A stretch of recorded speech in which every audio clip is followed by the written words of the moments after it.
Oh, Nelly. Whoa, Nelly. One of the biggest news cycles in recent, maybe in my lifetime. I mean, I don't know. Are people talking about this?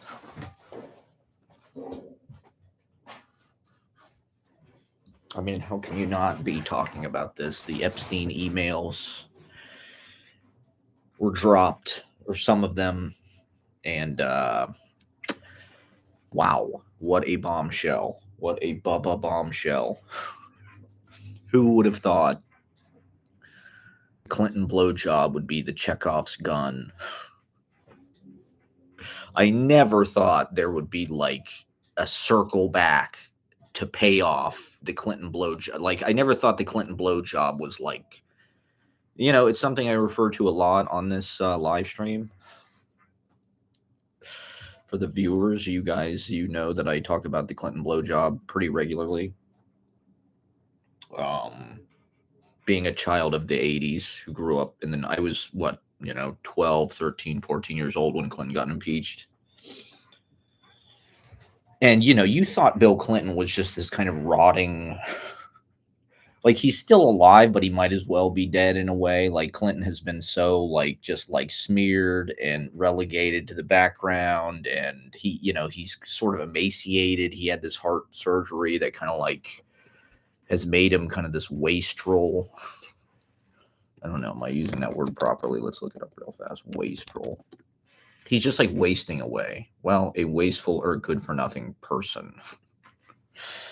I don't know if that's how I describe Bill Clinton, but he was the goddamn president for 8 years, and he was sort of a good president, I think, comparatively, relatively. Although people don't really see it that way, they just sort of lump him in with.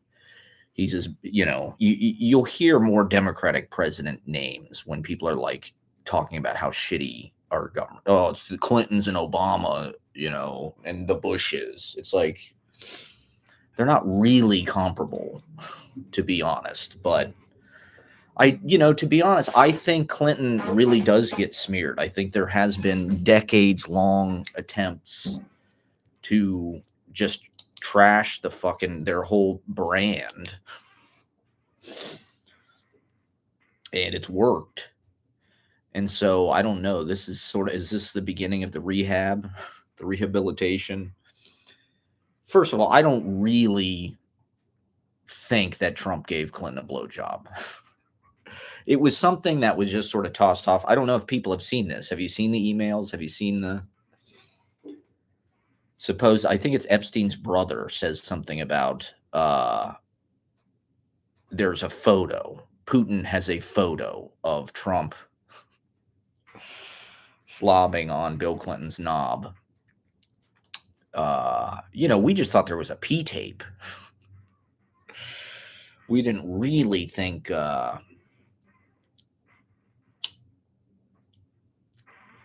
never in our wildest imagination did we think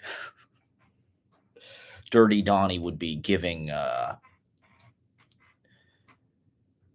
head to Bubba. I don't know. It kind of has the feel of the Steele dossier. These emails are so weird. I don't know if people have been reading the Epstein emails. I feel like we have to hand it to, or I don't know. I mean, is this why the Democrats ended the shutdown? Because they knew that once this news got out, I mean, I don't know that it really will affect anything, actually. That's how insane the leverage is that Trump has set up, that I really don't think that this will. I think people just dismiss it as AI or some kind of deep fake. Just another attempt by the libs. They can't beat Trump, so they have to cheat and figure out some way to fucking.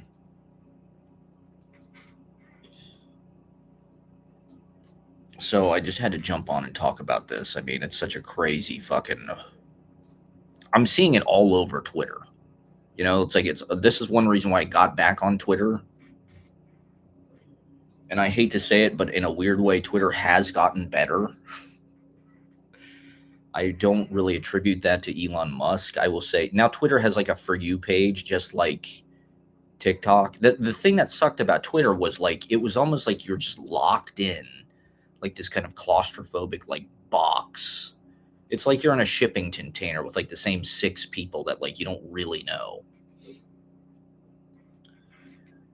And it's just way it was way too claustrophobic. It's just like you're hearing all the same people's opinions and they're seeing your opinions about everything, every little fucking. And like I said, like a lot of these people I don't even know in real life.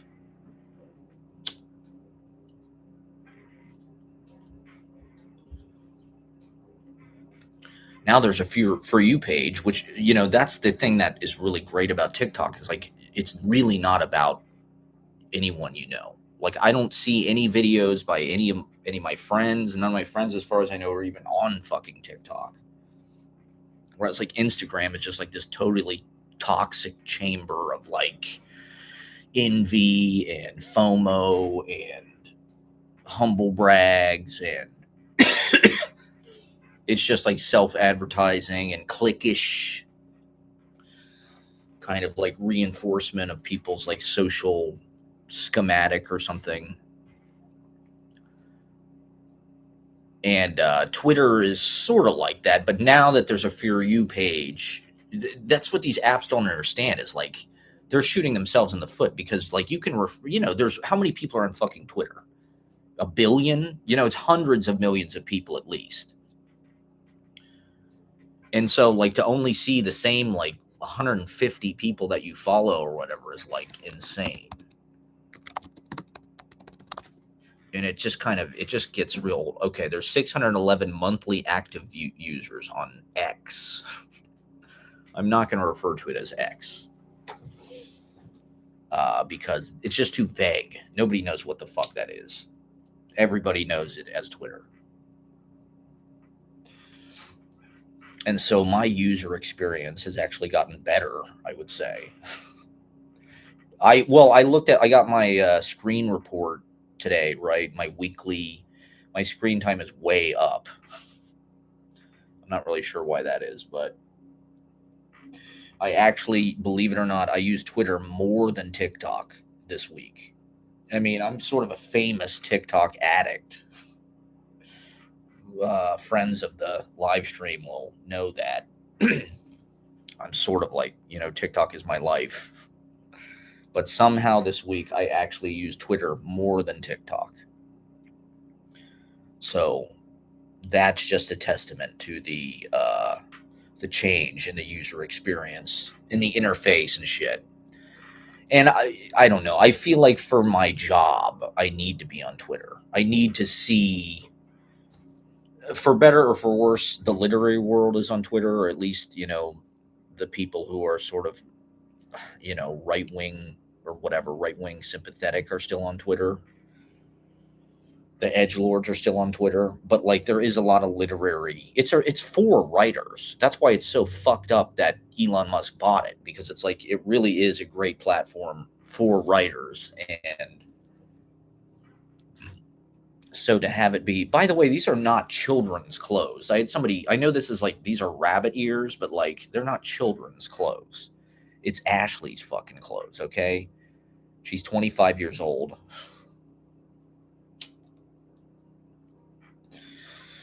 And so I'm not like in a child's room. I want to make that clear. I'm not like in my kid's bedroom, like trying to fucking, talk about Bill Clinton, Trump blowing Clinton. I mean, I literally think a picture of Trump giving Bill Clinton a blowjob might be literally the only thing that will get through to his base. Like the MAGA people, the rural kind of red state people. It's been literal decades of like that's all right wing radio does. Fox News, all they do is beat up on the Clintons. The Clintons are sort of their pinata, their go to, just like uh, scapegoat for every fucking thing. And it works. Hillary's emails, and so it's like if there's one thing that like the cult is like founded on, it's like the Clintons are like evil. Pizzagate, they're kidnapping children in Haiti. They're human trafficking. Clinton was on the island. How many times did Clinton was the most frequent rider of the Lolita Express. In the emails, Epstein says Clinton was never ever on the island. He literally says that in the email. Now, is that him just covering for Bill Clinton? He also says Trump is like the most evil person he's ever met. And he's known a lot of bad people. I mean, this is Epstein we're talking about, right? People have been obsessed with this really since 2016. And so now the shit is finally coming out. Marjorie Taylor Greene is like, she's jumped ship.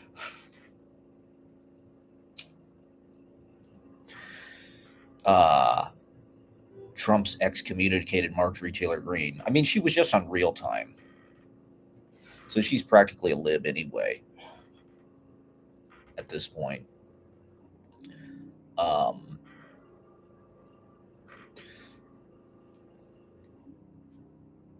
it all kind of makes sense now that like we're connecting the dots with this shit. This is something that's been right in our face. Epstein's suicide and all of the pictures of Trump and Epstein, the videos of Trump and Epstein, the pictures of Clinton and Epstein. And people, I mean, even fucking right wing people. I mean, fucking Dasha, whatever, made a goddamn movie about it. Dasha made some movie where like they go to Epstein's house and shit. So it's like it is one of like the foundational things of like MAGA. But it's so fucking, I mean, this is what's so retarded about those people. It's like it's so obvious that Trump is like Epstein's buddy, and like we've known that. There's videos of them fucking gooning. There's literally, we've all seen the footage. Trump's fucking fake ass eyebrows and shit. Epstein does like this turn. He like goes. I mean, they just love pussy. Is that a crime? Is that really a crime?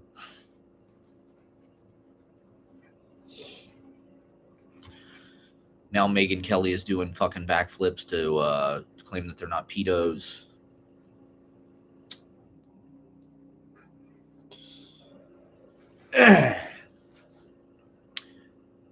Like I said, it kind of reminds me of the Steele dossier.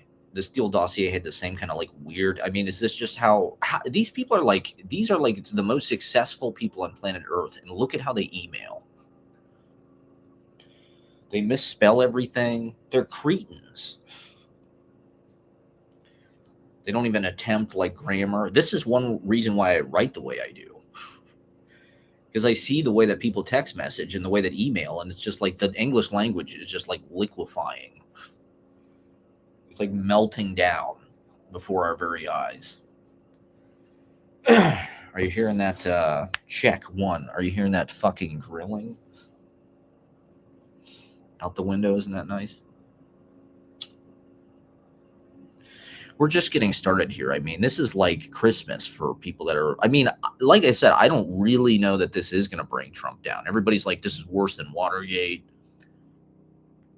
This is the beginning of the end. I mean, they've been saying that. They said that with the pussy tape.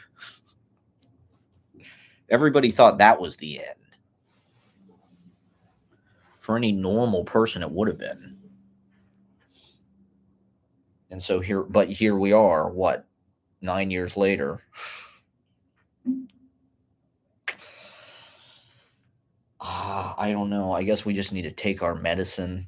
It's just so crazy. It's such a, the idea that there is a picture of Trump blowing Bill Clinton, or even the possibility that it happened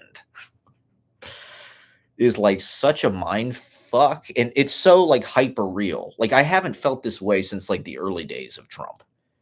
The early days of Trump had this feeling of like uncanny kind of like uh almost like a nausea or like a there was like a weird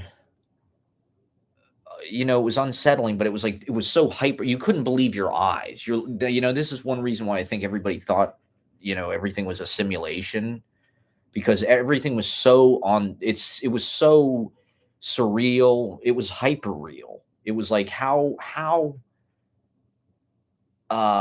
you know, every image Trump on the White House lawn like yelling at that kid. Maybe that's because like the fiction was collapsing into our actual reality in a way that like uh it was disturbing. It was like it was almost like a not deja vu, but it was, it was almost like a mental phenomena or something. Some of the early days of Trump, some of the early, things where you just thought he's done. And then he kept stepping over lines. He kept, pushing past boundaries and he won. And there were just, I guess that was like, us losing our like getting used to, this kind of dramatic shift. There are like physiological effects or like is anybody ever going to watch this? There's nobody watching this now. My last fucking live stream got 32 views.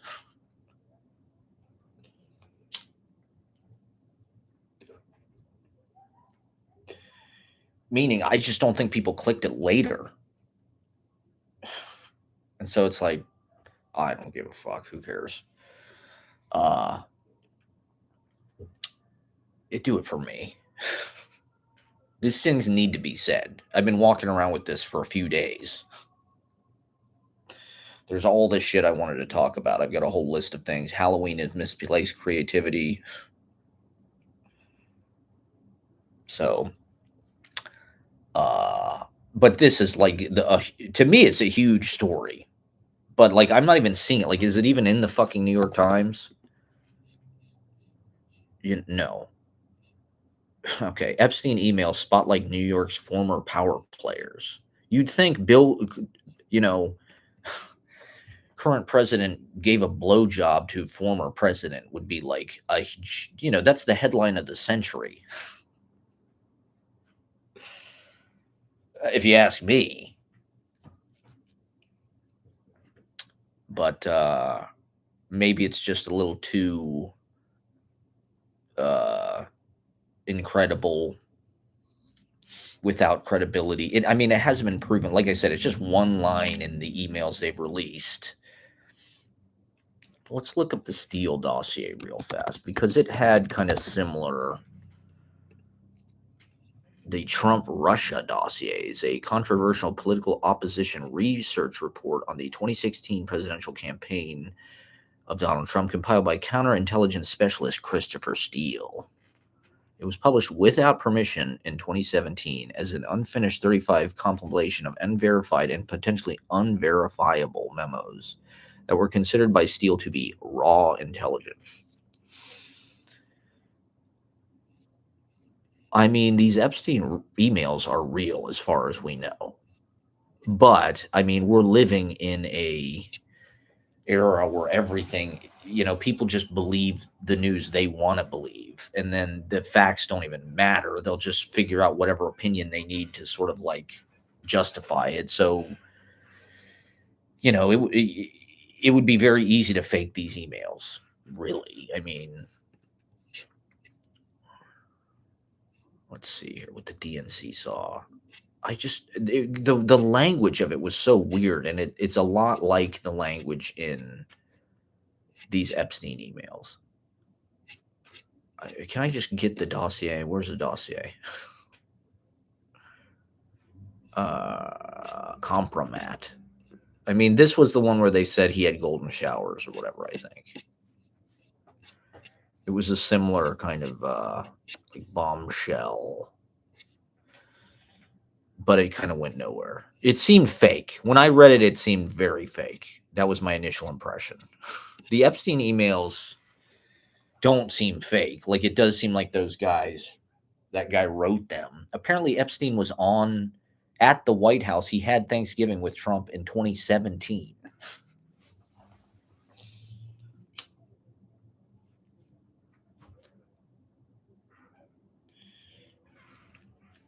I'm sure Trump probably wanted to talk to him about that little picture he has about him giving Bill Clinton a blowjob. I feel like now people would just say it's AI or something. It's like the Oswald picture. They cut his head out and super glued it on somebody else's head. I mean, are we ever going to see this picture? Leak it. If it's out there, who's ever got this pic? It's got to be out there. I think it'll just be another thing like him saying the N word on The Apprentice or something. It's like we'll never hear this. The silver bullet, it's never gonna fucking come. And even if it does, his base will find some way to the Supreme Court, I mean, will let him off. Like, I mean, there's nothing that would piss Republicans off more than like Trump giving Bill Clinton, of all the dicks that Trump could have sucked. He could have sucked, I don't know, Lindsey Graham's dick or fucking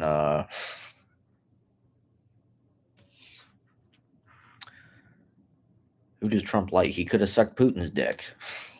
They probably would have liked that. Tucker would have loved that. I think it was great that he sucked Putin's dick. That was diplomatic. People don't understand. He's a deal maker. It would be more favorable if he sucked like Kim Jong-un's dick than Bill Clinton. It's literally probably like the worst dick he could have sucked.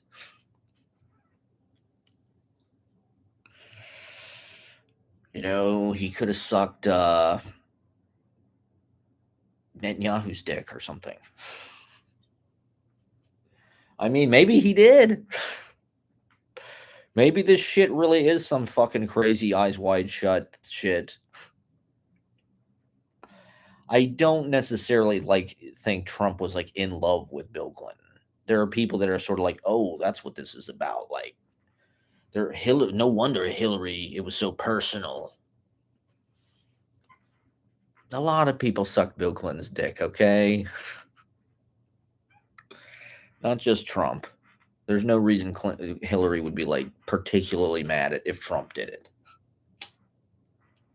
That's just part of being married to Bill Clinton. Like his people are gonna suck his dick, okay? I mean, we thought the Monica thing was crazy. I thought the Monica thing was like the most insane Clinton blowjob there would ever be in world history, but apparently not. I mean, I knew Bill Clinton was a player, but Jesus Christ. I mean, thank God. If this ends Trump, thank God for Bill Clinton's dick. If this is enough to bring Trump down, it's just the gift that keeps on giving. The Clinton blowjob machine. Save democracy. Isn't that ironic how world history works? It's like War of the Worlds. At the end of War of the Worlds, we watched War of the Worlds in not school. In fifth grade, they walked us over to the high school auditorium and they projected the 1954, not the Tom Cruise version. This was way before. This was, way before the Tom Cruise version. They projected the original War of the Worlds on with like this RGB projector. It wasn't like a film projection. It was like one of those like old big screen TVs. Old projector TVs was like it had an RGB and it just shot the colors. They were not good, unsurprisingly, but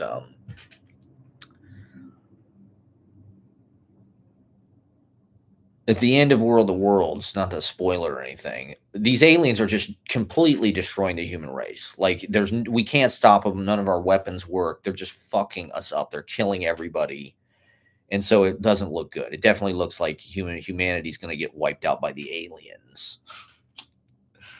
And the thing that takes them down in the end, the MacGuffin. It's kind of a Deus Ex Machina, now that you mention it, but it sort of makes sense. Is that the aliens start dying because they catch a common cold, and their immune system is not prepared, and so they all just die. Their immune system can't handle our just like, trashy run of the mill disease. The trash humans, of course, are infected. But that's how the Clinton blowjob feels. Just comes out of nowhere, comes completely out of left field. Holy shit. We thought Bill was like political non-factor. He's been really irrelevant. Nobody takes Bill Clinton seriously. He just looks like shit. He's sucked out. He's like an old white raisin. And which is a shame, you know. Where's the saxophone? Can he play the saxophone still? I mean, they're playing his fucking saxophone. Trump's playing the saxophone. Who knew? I mean, that it might be enough that just like the idea that Trump even like sucks dick. That might be enough for his base to be like, wait, whoa, whoa, whoa, whoa. We thought Trump was like this ladies' man. Maybe that's just compensation. Maybe Trump really is like, the Roy Cohn thing suddenly seems way more interesting to me. And I think the Apprentice movie, right, with Sebastian Stan and Jeremy Strong, it didn't really get that. There, the sense in the film was like Trump is hetero as fuck. And when Roy Cohn gets AIDS, he's sort of just like, gross, get away from me, there's no real hint that Trump might have partaken in sort of the gay townhouse parties and shit with Roy Cohn. He's sort of, even in the film, he's like this macho hetero guy. Now, is Trump our first LGBTQ?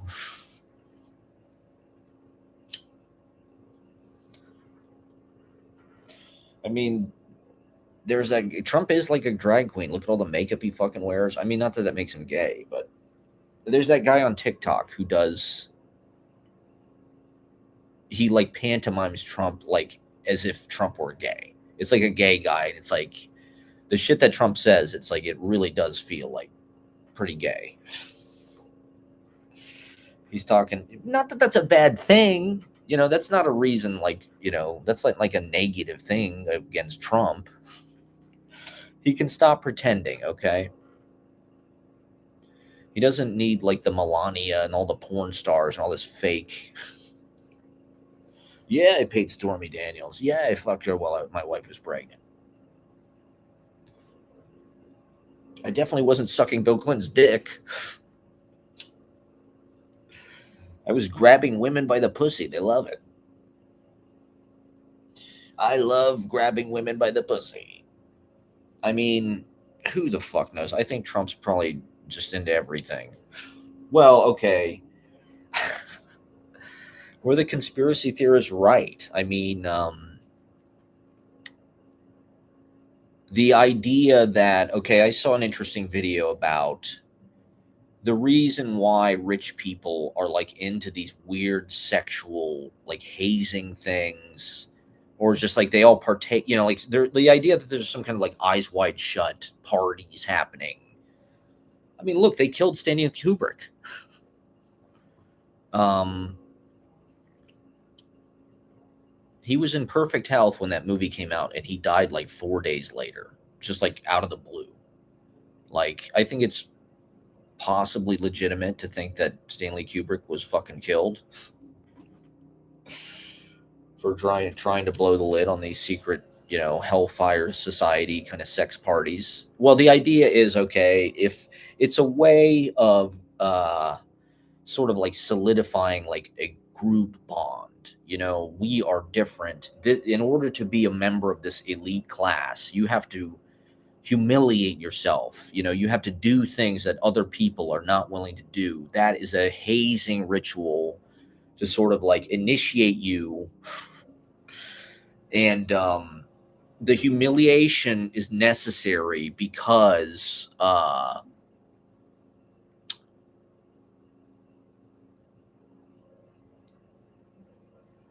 that's the thing that like cements the bond. Like, because it's this thing, you sucked Bill Clinton's dick or whatever. You went to a Diddy party or what and had sex with the guy from Family Matters. Whatever the fuck is going on at these weird. I mean, when I first came to New York, I was at my friend worked in this bar on the Upper East Side, which is where all these people are, right? Like that's where Epstein lived and all these old kind of money power shit. And he was a bartender. And he was saying somebody offered him $70,000 to go to some party and like have sex with like this old woman on stage. I didn't know this guy. He was a friend of my friend. He was a bartender. She was a bartender. And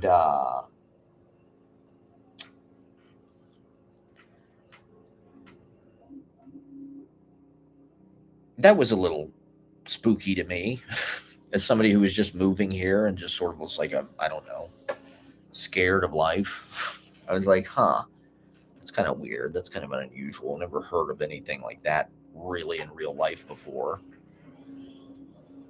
Uh but that being said, in my time in New York since then, I can't say that I've really experienced too much of anything else like that I'm aware of, where it's like, or I don't know, it just seems more like kind of normalized, that is like something that like the wealthy do, is like they put us in a position where we are desperate, so we have to take whatever 70 grand, like Jesus Christ, most people will never see that amount of money.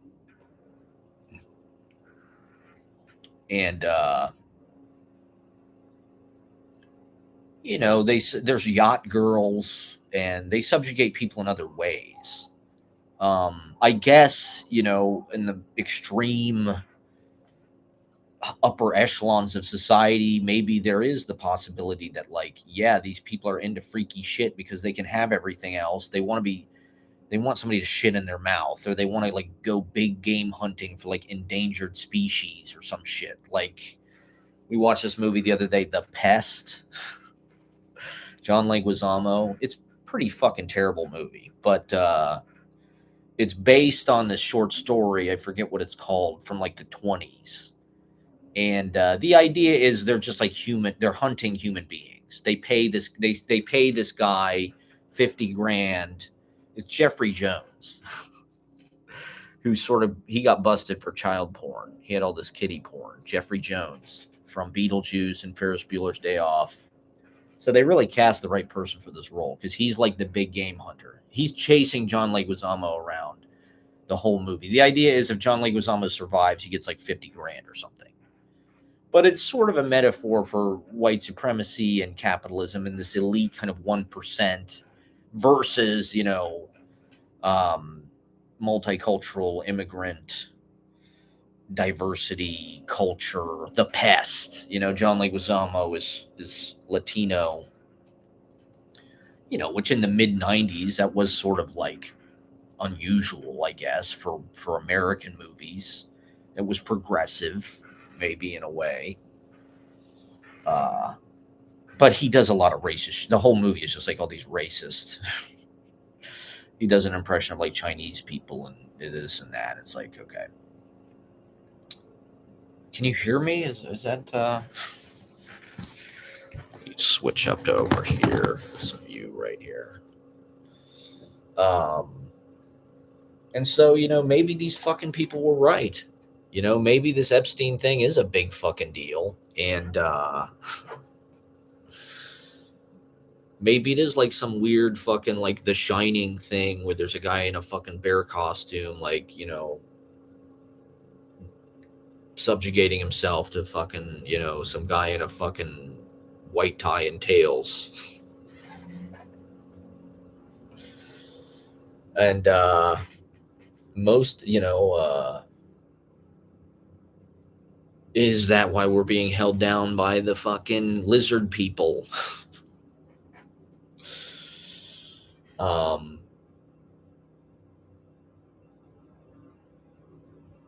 I think billionaires do know this is like sort of a push come to shove moment. And the Epstein thing is weird, this weird like key.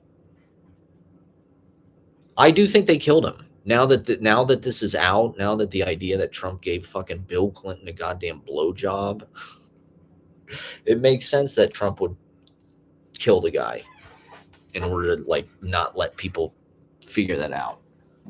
It makes sense that he's been trying to like shut the government down and distract from the Epstein files. Everything he's been doing, he's been trying to stay out of jail. He's been trying to distract, start fucking any kind of war he can, drop a fucking nuke. Because he sucked Bill Clinton's dick. Hey, I mean, look, there are worse dicks you could suck. Bill Clinton was the president. I think maybe Trump was just turned on by that. It's power, I mean, Trump has everything. He's one of these people that has always had everything. So it's like, I mean, Jeffrey Epstein, okay? This is something that like the right has been obsessed with. They talk about Epstein more than anybody, really. And yet it's just so crazy to me that they don't put two and two together, and they don't see like, okay,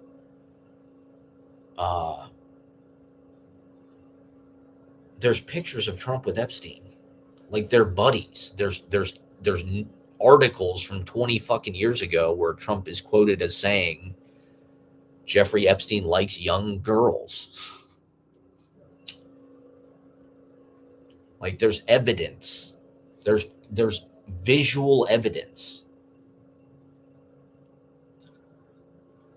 Like, yeah, okay, Bill Gates rode on fucking Jeffrey Epstein's plane. Fucking Clinton rode on Jeffrey. They went to Africa, right? This is a big part of the conspiracy is like Clinton and Bill Gates went to Africa on Jeffrey Epstein's plane to like fuck children.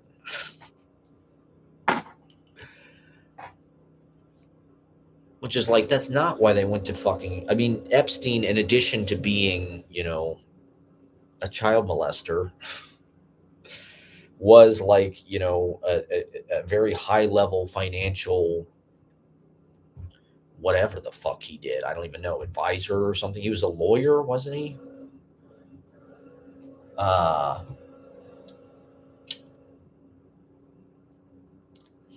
And so, like, he may have blackmailed a lot of these people, but like, he was also just like traveling in a fucking circle where it's like they wanted to do this fucking charity thing in Africa. He had a fucking airplane. A lot of people used his airplane. When you have a fucking private jet, I was just reading this book about Johnny Carson. He let Lonnie Anderson use his private jet. He produced some show that she was on in San Francisco and was having some kind of personal problems in her life and needed to get back to LA on the weekend. So Johnny Carson would fly up there to like check on the show. And then he'd like let her use his fucking private jet to fly to LA on the weekends. Could you imagine the days before global warming when just like you could just use a private jet with like impunity? It's fucking crazy. The private jet is the ultimate status symbol of fucking, the modern age. And didn't Epstein, he had like a 747 or something. Like his private jet was not just like any other, it was like really like flying in style. I think it was basically like a commercial airliner. It said it was. Am I making that up? Let's look up the Lolita Express real fast. It's Boeing 727. Yeah, there you go. Sex parties involving underage teenage girls allegedly occurred on board the craft organized by Ghislaine Maxwell. I mean, look at how fucking Trump treats Ghislaine Maxwell. Puts her in minimum security, like Holiday Inn prison. He'll probably give her a pardon. You know, it's like, how dumb is his base going to be? They're going to let him lie to their face and get away with it. Get away with sucking Bill Clinton's dick. You're really going to let Trump get away with that, huh? You're really going to let him get away with sucking Bill Clinton's dick? This has been shadow banned. I know it. I know I'm being shadow banned here because this is just too.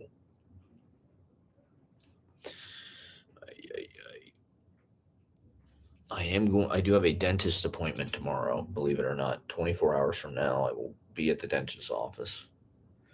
So wish me luck.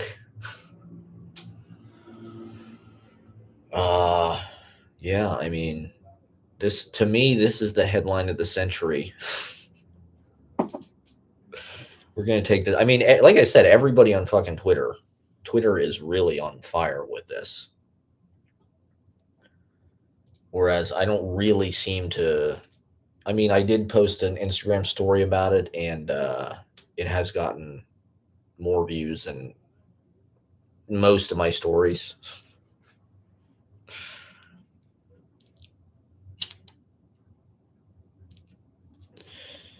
So who the hell knows? You know, I mean, Trump is probably he'll remain a figurehead maybe if he's able to somehow slide out of this. A lot of people are talking about his mental decline. He's got got mental deterioration. Who knows? Is it all fake news? It's just more soap opera. It's more theatrics. It's more planned storylines. It's a work, not a shoot, okay? They just thought, what's the craziest fucking thing we can throw into the soup this week? What's literally the most like General Hospital crazy fucking thing? Oh my God, he wasn't fucking underage girls. He wasn't even fucking his own daughter. He was sucking Bill Clinton's dick. He's gay for Bill Clinton. In fact, Hillary's been running the show the whole time. Not Putin. Bill and Hillary are pulling the strings.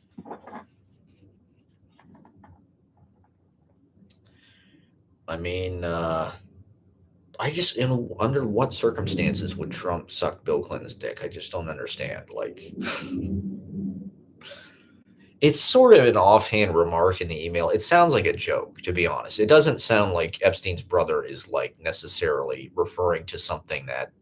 It sounds like he's referring to like either like something that urban legend that he's heard about that he's not sure if it actually exists. Maybe he's seen it. It sounds like maybe he's seen the picture. But it also just sounds, he tosses it off like a joke. It's not like, the Podesta emails. It's not like Hillary's emails. It's nowhere near that bad. Is this just Hillary's emails? Are the Epstein files just Hillary's emails in a different? Are they Hillary's emails for people that hate, for people with TDS?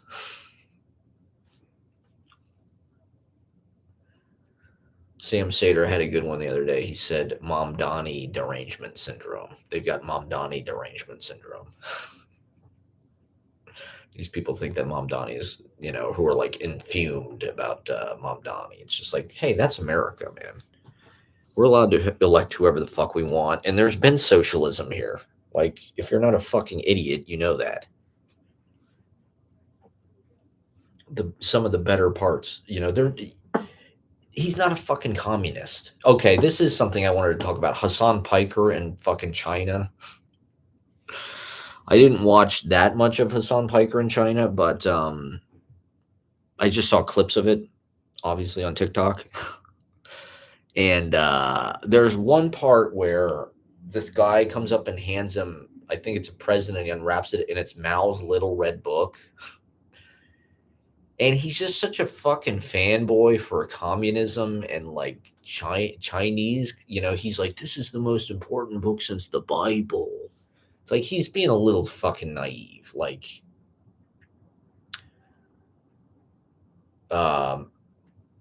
he's idealizing communism like a little bit too much. That's why I think it's insane that people in this country are freaking out about socialism, because it's like it's a happy medium. It's not, it's the idea that socialism like is responsible for like killing all these tens of millions of people. It's like maybe you could argue that for communism. Like communism, probably not a good idea in a way. It's too authoritarian.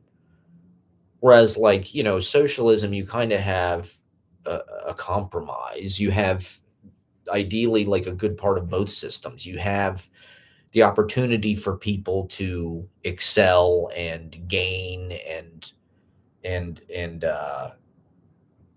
expand upon their whatever lifestyle through like, their own merit and shit like that, ideally. But you also have like a comfortable living standard for everybody. Everybody should at the base have like a nice place to live. They can do whatever work they want to do, basically. Um, they're fed, they have health insurance, they have dental. It shouldn't be like, in America where it's like 80% of everybody doesn't have any of that shit. We're all living paycheck to paycheck. We're financially precarious, uninsured, or our copays are insane. But then if you want to go beyond that, like sort of like during the pandemic. During the pandemic, everybody kind of had a universal basic income. It was nice. That's why there's all these typewriter poets and podcasters and live streamers, because nobody had to work. We were all at home. People are still doing shit.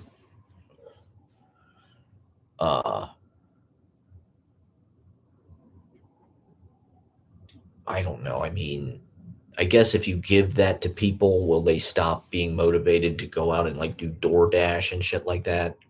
Is that why they have to import, immigrant culture here and subjugate them? Like everybody who does food delivery on these bicycles and stuff is from Africa or, South America, Central America.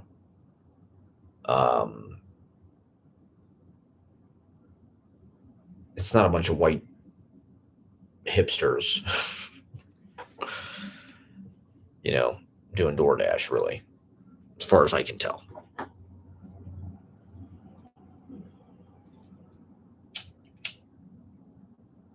Is that because those jobs suck? White people are too good for those jobs? Or, American-born citizens are too good for those jobs?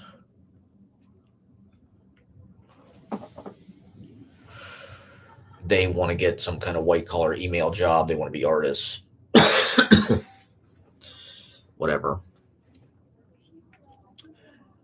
Well, this is something Trump said in this interview, right, with 60 Minutes or something. He said the talent, he needs to import a certain number of immigrants and people from other countries because the talent is not. Well, I think he was talking about these H-1B1 visas or whatever the fuck they are, where like they bring in computer people from India or whatever, China or Asia. Uh, they want to be able to exploit them because I don't know, are white people or Americans not learning how to do that? I mean, that's sort of the, so much of his talking points is about like, these tariffs are about like bringing these fucking jobs home. Uh,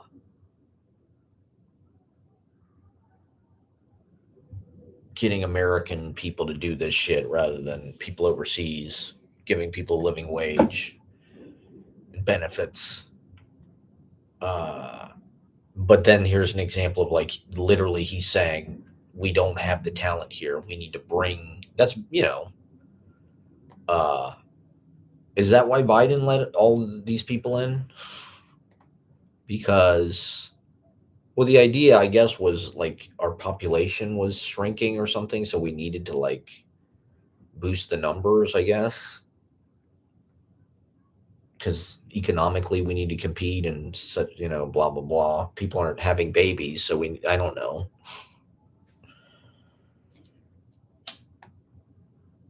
But Trump is kicking a lot of people out of the country.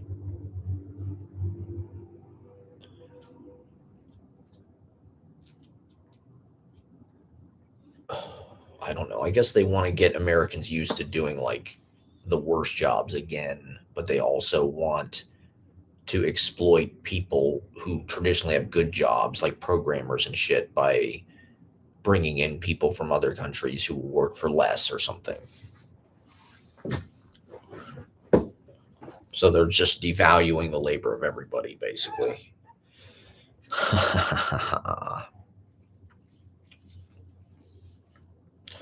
Hooah.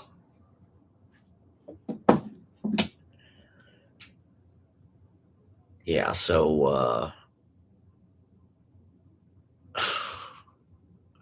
maybe we'll talk about some non-political things for a second, and then we'll circle back to the hyper real. Oh yeah, okay. This is something I wanted to complain about is books of essays written by like nepo baby Hollywood. Like it's usually women. Like Cassie David has got like a book of essays, and fucking like Sasha Mamet just came out with like a book of essays, and Lena Dunham, of course, has like a fucking book of essays, and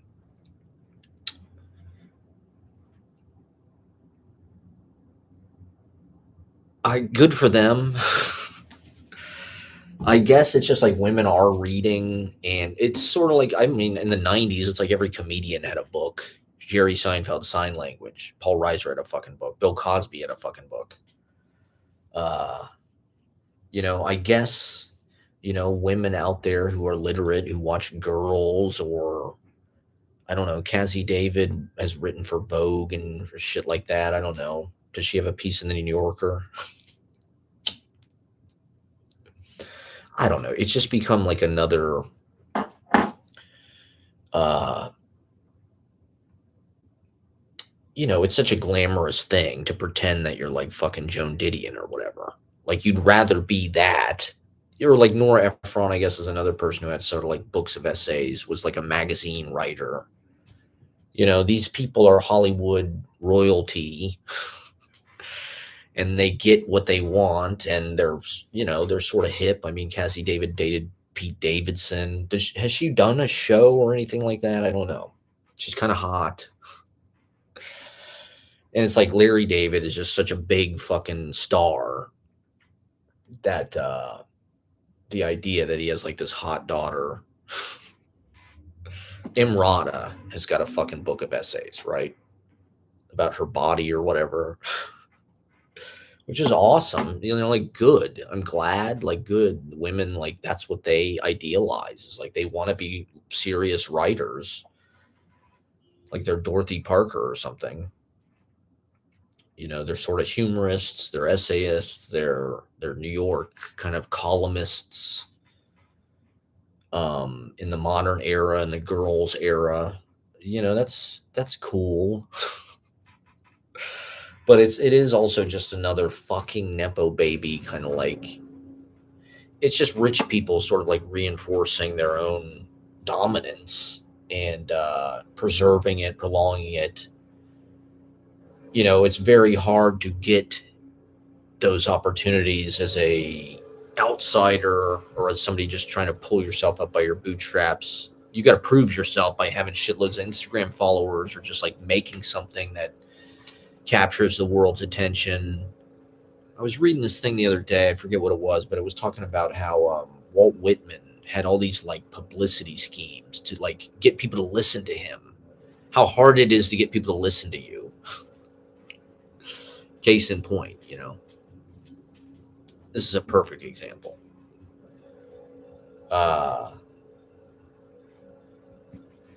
Maybe I should have gone outside today. Who knows?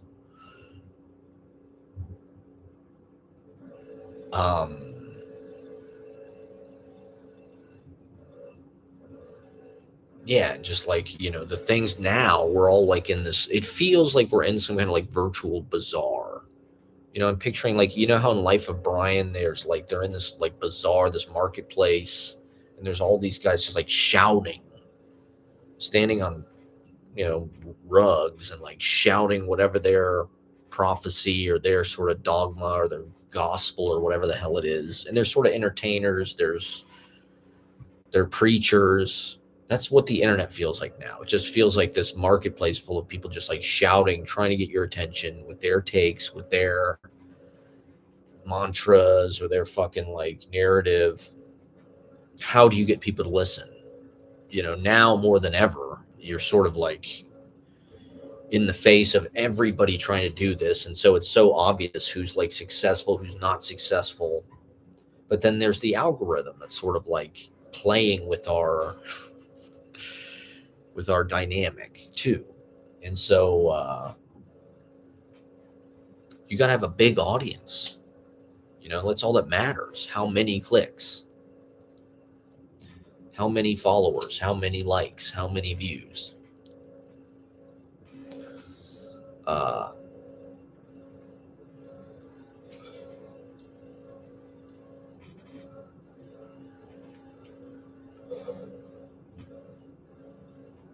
and so the idea that you can just jump, Sasha Mamet, I think I read one of her essays. It was okay. Like this is one reason why I'm commenting on it. Like good for these female authors. Like yes, more power to them. Like they're women, they're publishing, they care about books. That's awesome.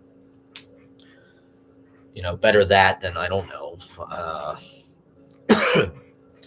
being dumb MAGA podcaster whores. But at the same time, it's just another sort of like bourgeois appropriation and sort of like affecting literary culture as a way of sort of like being serious. And it's a class thing.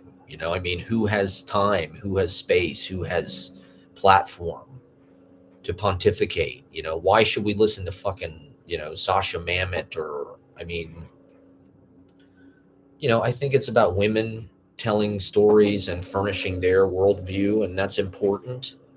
If it's nepo babies or whatever famous people,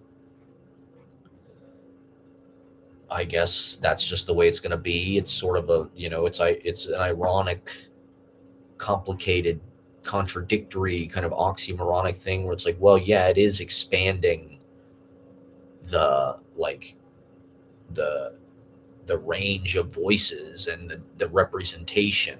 Like now it's women that are like voicing their fucking stories and and selling books and getting published. I mean,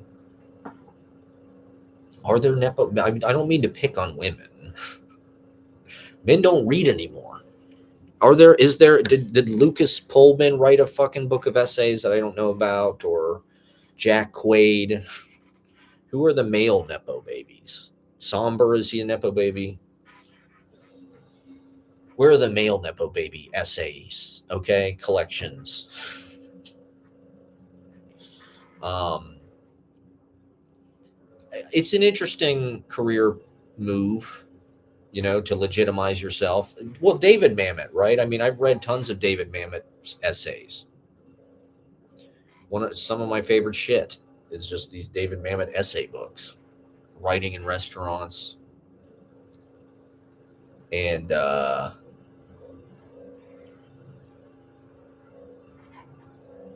didn't read the whole Sasha Mamet book. I looked a little bit at a couple of the essays, I think, and it was okay. She's no David Mamet. Is that sexist? I mean, I don't know. But it's not like, just some chick from fucking Indiana or something that's getting, well, a book of essays is kind of a unique. They don't really publish that they think they can sell it. They have a famous person attached. Typically it is these nepo babies that are getting famous because everybody knows how valuable those positions are. And acting is not hard. Okay, I'm sorry, but like it's not hard. They could put anybody in those fucking parts and they would probably succeed.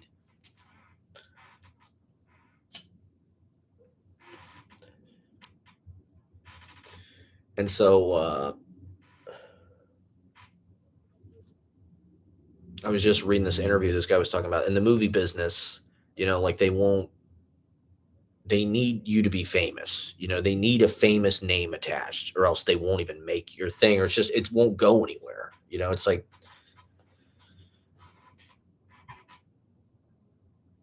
that's why I think actors are kind of readers primarily. Your success as an actor, I think, really depends on your sense as an artist because you're picking the scripts that you want to make. Like whatever script DiCaprio or Brad Pitt want to be in, those films will get made. So they're really the ones that are like, and they ask for rewrites and shit. Brad Pitt will say, "Well, I like this, but I want to change this, this, this. I want it to be a race car driver instead of a tennis guy or something." And so like the actors are really the ones that are like deciding what's getting made. And so it's like it's important. Their success will depend on like what they are able to make that's good. If they are good readers and they actually read these scripts and they say, "Hey, this is a good one. This is worth my time," and it becomes a good movie. That's really how the film business works now. And thank God DiCaprio like has good taste. Thank God he's worked with Scorsese and fucking Paul Thomas Anderson now. Who else? He's been in a lot of good shit. Spielberg. I can't think of any off the top of my head, but generally DiCaprio fucking picks by like the filmmaker and shit.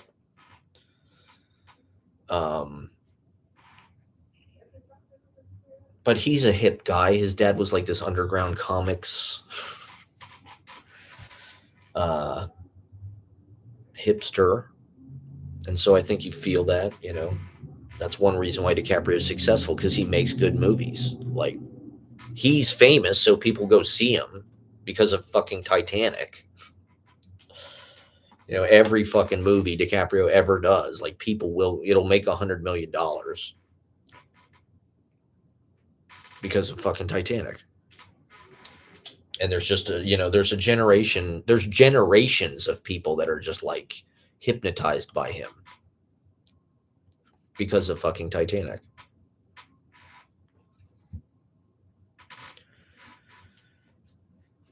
Everybody needs a Titanic. I mean, Chalamet needs a Titanic. Is it Call Me by Your Name? I mean, it was the biggest movie ever, Yeah, so you can't really write a book of essays as like, you can't really, if you're nobody, who wants to read your fucking book of essays? Like, But if you're a famous daughter of a celebrity, you're in business. Or if you're hot and famous, or if you're Lena Dunham and you're, the director of it, she just wanted to do that. Lena Dunham could have published anything she wanted. She could have published fucking poetry if she wanted. She could have published a novel. Like, the book business, it's like they have to publish famous people. They have to sell uh and it's weird how much, like wrestling books and shit. Those sold a lot of copies. I don't know if they still do that, but in the Attitude Era, all these guys were writing fucking books. Mick Foley had a fucking book, Kurt Angle had a book, every goddamn one of them had a fucking book. And it sold, at least hundreds of thousands, if not millions of copies. Like, I do think people read fucking Hulk Hogan's book. I think The Rock wrote one. I think I read that. I'm pretty sure I read one of those fucking WWE. It was weird. It was like, I want to get Cornette's book. If anybody out there wants to do something nice, I would love to read Cornette's book, Heroes and Friends. I think that is such a great title. Jim Cornette, Heroes and Friends. It's all about his life in the wrestling business. And he is a lifer. I mean, he was a photographer. He started as a photographer. And he worked his way in from there. Heroes and Friends. That's like a real book. I mean, Hulk Hogan's book, I'm not really sure. Apparently, Mick Foley is a good writer. Hulk Hogan, I doubt, wrote the whole book by himself. I'm not sure he's literate, actually. I'm not sure if Hulk Hogan knows how to read, actually. Brother. He never said shit about reading. He said, say your prayers and take your vitamins. He never said read a fucking book. What was that noise? What in God's name was that? Some kind of computer fucking. Yeah, so. Oh, it's this goddamn thing. Okay.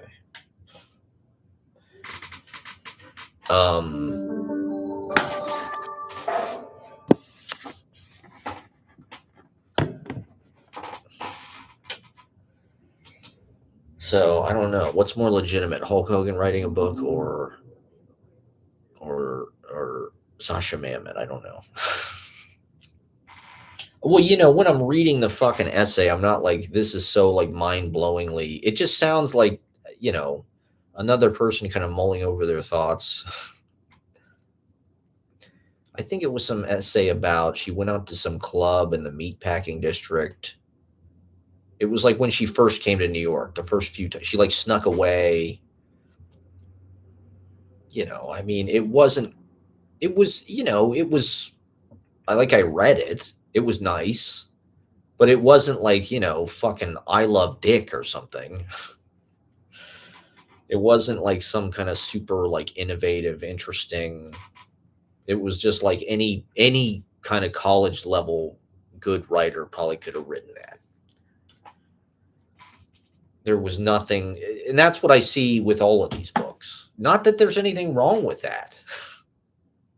And I don't mean to like talk shit. Like, it was okay. It was nice, but it wasn't like Gary, Indiana or something like,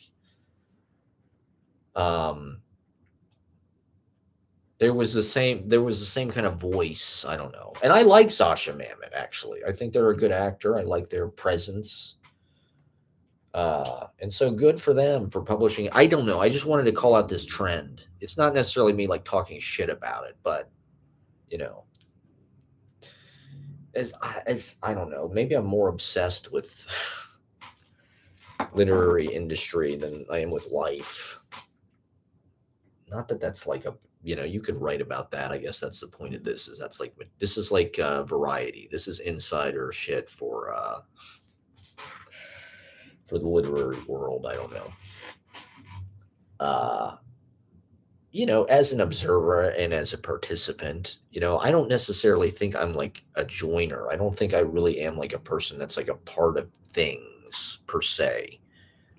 I think that I do kind of like, uh, I don't know.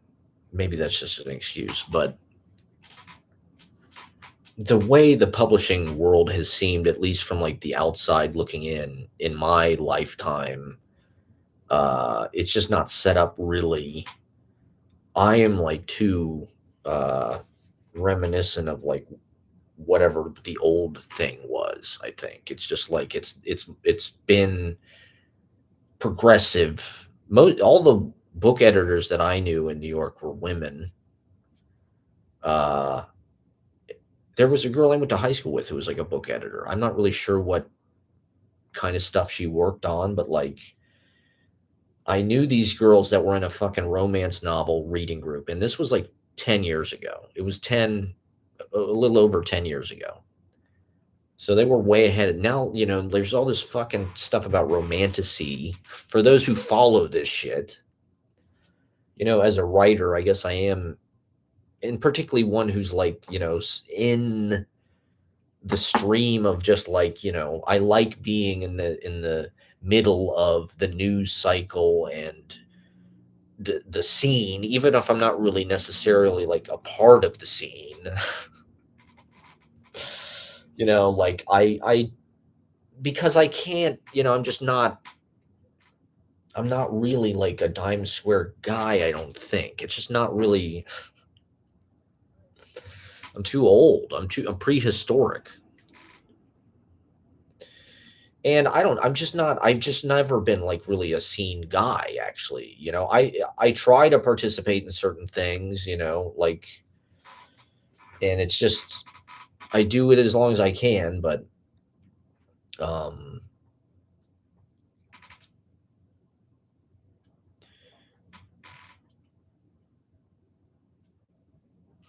that's one reason why I like going to open mics and shit, because a lot of times it's like anonymous. You can slip in, you can do your thing, you can get out. um you can sort of decide to go do it on the spur of a moment. I don't know. That probably sounds like really bad commitment issues or insecurity or something. Um,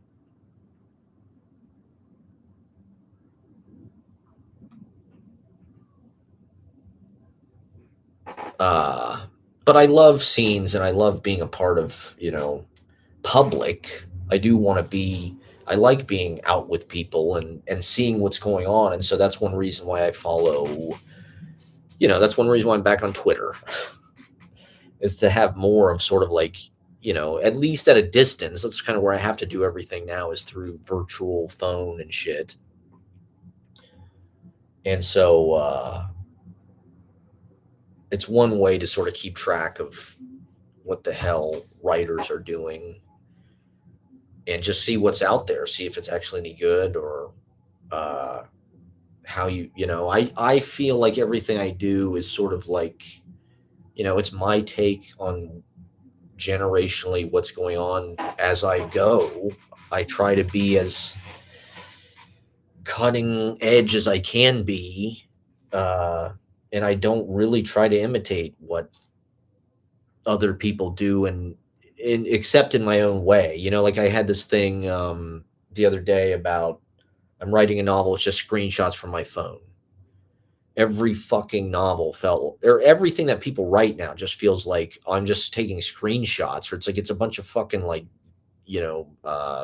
internet kind of detritus, and like, oh, that's the novel. Or it's just like every fucking book is about the internet, or it's sort of reflective of like internet aesthetics. It's super flat. Everything feels flat. It's like flat screen.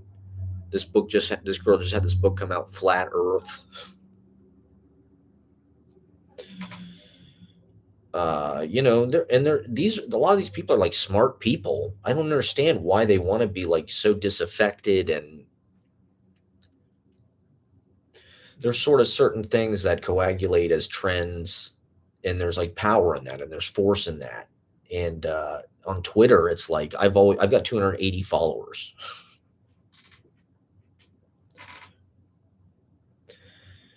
I mean, what's the point even? But I'm also suspicious of people who like have 5,000 followers on Twitter just because they're like hot or edgy, or they've got clout with this thing. And a lot of those people are good writers, but they also have a persona and a brand that's very like cool. There's something that like cool people are able to do. They want to intimidate you, or they want to be demure and quick-witted and unimpressed. And I just don't. I want to be as inclusive as possible. I want to be like I want to be. I'm like I want to be nicest to the people that I feel like are most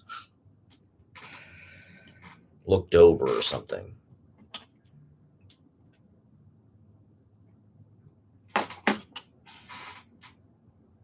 Hot people scare me. I think that's the point. Isn't that what being hot is all about? Oh, it's really a shame nobody will ever watch this. It's really a shame. If I can get some of this street down there. These white curtains are just catching all the light and blowing out. So yeah, romantasy is the number one. There's some article about fucking romantasy.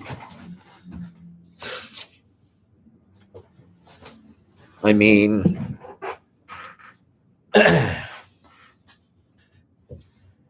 nothing wrong with that. Whatever you're into, if that's what you want to get your freak on with some romantasy, like go for it. That's nice. That's a nice little shot there. I did want to talk about this movie Tadpole a little bit. I recommend it. My stream is named after a tadpole. I remember they had the DVD at the Grandview Heights Public Library, but I never checked it out. I don't really know why. It just struck me, even though I was obsessed with watching movies from New York. I wish I'd seen it when I was 16 or 17. It's one of those movies that I wish I'd seen in high school. And I was so close, like Carnal Knowledge, just like that. I wish I'd seen it when I was 17 or 19. Whereas this Tadpole movie, I remember when it came out, it was sort of one of these like boarding school. It's sort of like Rushmore. It's sort of like Igby Goes Down. It was around that time. These sort of like Gen X, Catcher in the Rye, boarding school, core comedy about like, Rushmore and Tadpole are about being in love with an older woman, I guess. Which is sort of an Oedipal thing, I guess. It's sort of an Oedipus story. Igby Goes Down, I don't remember exactly what the story. I was not that into Igby Goes Down. I did watch it in high school. I wish I would have watched Tadpole. Not that I care about that storyline, but like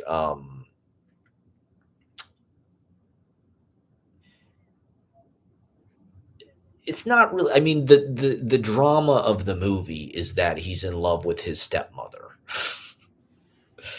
Which the character is 15 years old.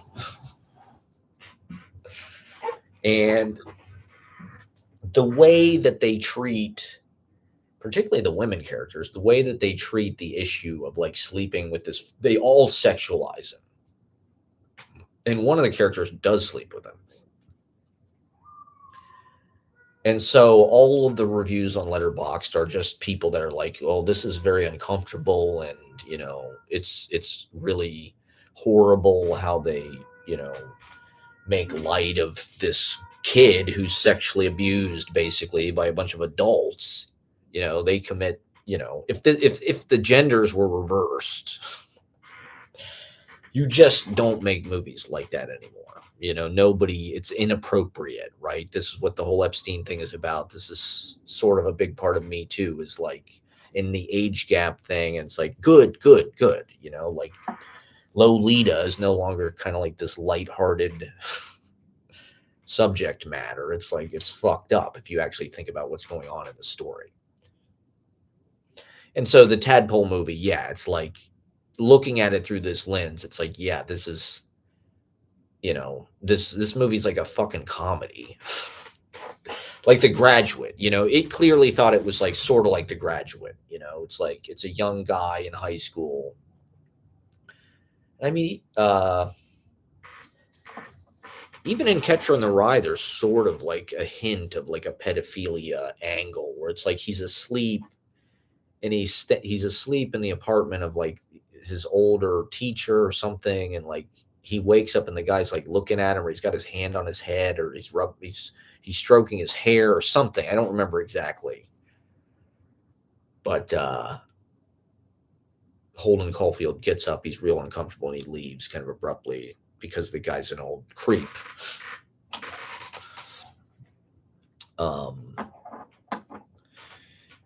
And our culture just handles that stuff in a different way now. It's sort of like, I don't know, it's very front and center.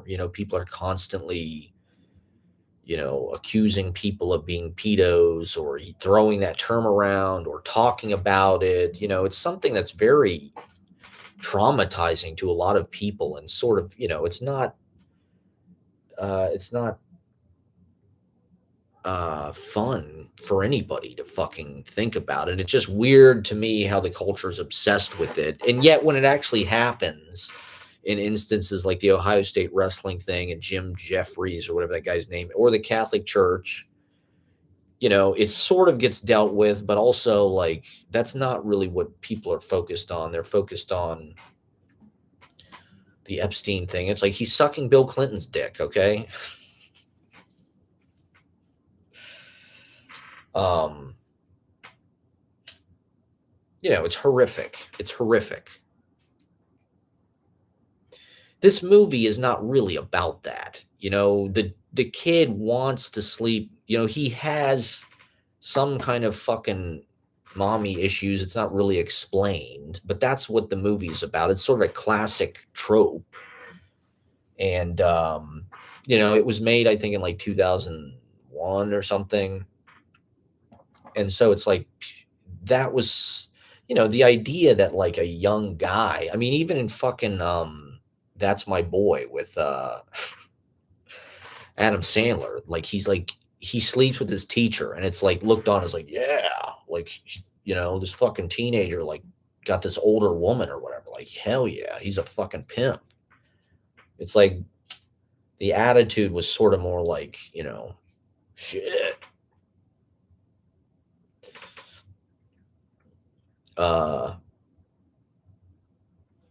I mean, the character in this Tadpole movie is portrayed like he's sort of all these women are like in love with him. He's smart, he's good looking, he's well spoken, he's well mannered, he's tall. He goes to lunch with this lady, and it's like all of her friends like give him her phone number and shit. So if you're watching it as some kind of like, Survivor or something, it's probably like really not fun to watch. But,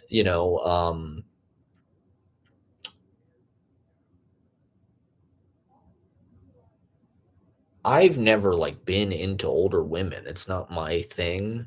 Okay. I want to say that in front. I don't even know what the oldest woman I've ever slept with. I don't even know how old they are. I don't think they're above 40. Uh, so it's that what I liked about the film was the way they shot New York.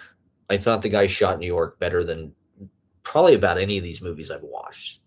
It was shot with like mini DV cameras. You can tell. It looks like the fucking short films that I made. It's like the same quality. of lighting. It's blown out. It kind of looks like this. Like there's certain, like the whites in digital get like super blown out. And so, does it look like fucking, Royal Tenenbaums or something? Like, no. But that's kind of what's nice about it. It looks like what the Upper East Side, what the Upper West Side look like. John Ritter's in it. I love John Ritter. Sigourney Weaver. Sigourney Weaver's kind of like the ultimate New York. She just represents New York to me. Maybe because of Ghostbusters. But like when you picture like New York, Manhattan, like woman, it's Sigourney Weaver. She's Ripley. She can kill a fucking alien. But she went to like Yale or whatever. And she was in Ghostbusters. She's got all those dimensions. And so the cast is like phenomenal. I mean, I think John Ritter might be my favorite. Anything John Ritter is in, he just kind of has the right mix of comedy and seriousness. He's not so crazy that he's like Jim Carrey or something, but he has notes of that a little bit. And he's in a lot of good movies, I think. Surprisingly. I think that's one way you can judge an actor is like how often do they pop up in stuff that you watch. It's sort of just like an extension of doing shows where it's like if you see somebody at a show, you see them and it goes well, you remember it. You go, oh yeah, I remember that. Or if you talk to them or something, if you hang out with them, it forms a little bond. And like when actors pop up and stuff, you're like, okay. Rose Byrne, like Rose Byrne is somebody I never even heard of, to be honest. She just kept popping up and stuff, and she's good at everything. So I'm like, now she's in this fucking movie with Conan.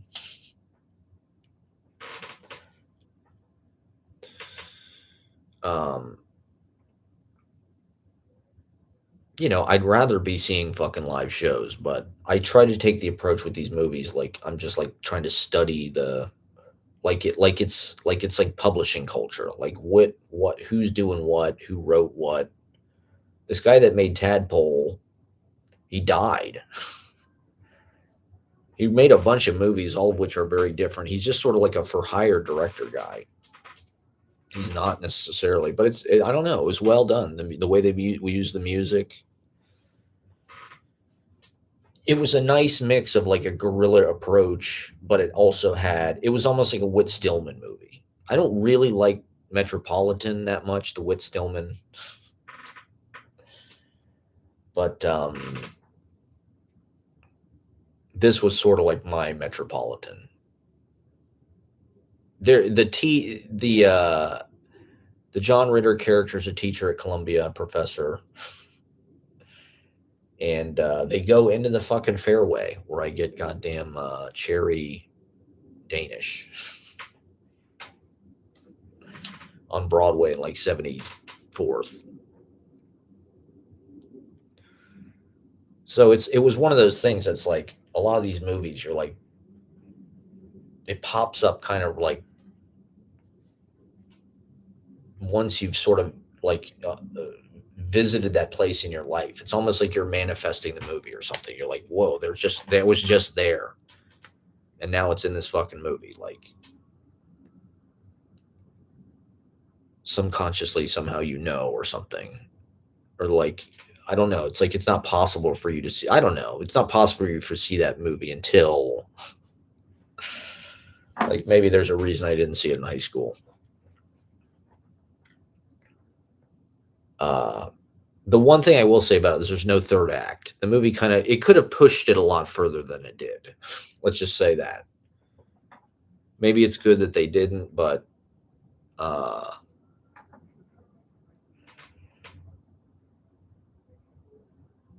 it's a short movie. It's 78 minutes, I think. Or is it 88? I think it's 78 minutes. which is nice. That's also nice. I like that. But they could have pushed it dramatically they had all the pieces set up. And it's sort of almost like it just ended at the end of the second act.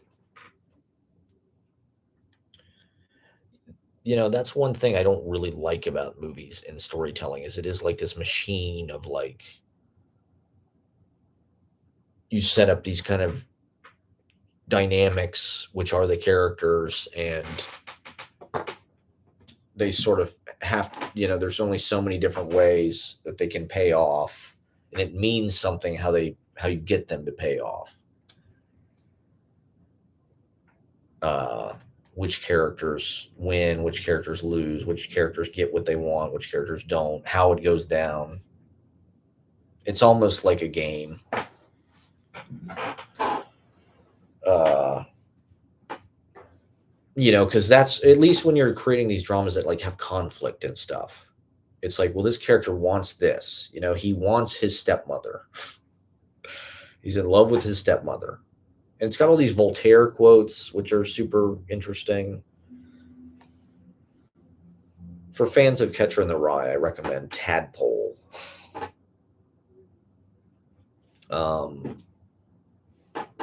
He wants his stepmother. His dad is married to his stepmother. She's kind of into him in a way.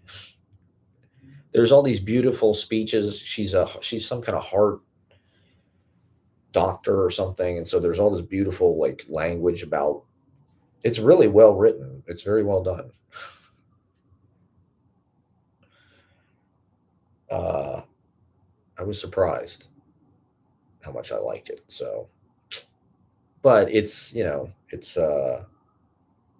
sort of a male gaze type film. There was an era where people sort of got rewarded for being frank about that kind of stuff, like Portnoy's Complaint, or it was like the more, you talked about the bad side or something. I don't know. And maybe that's the era we're in now. I don't know. It's like all these downtown writers. They want to be transgressive. That's how at least that's what I hear. I don't actually go to any of this shit, so I don't really know what the fuck they're reading or writing. I look at certain things online as they pop up. I try to take a look at like expat lit or whatever, or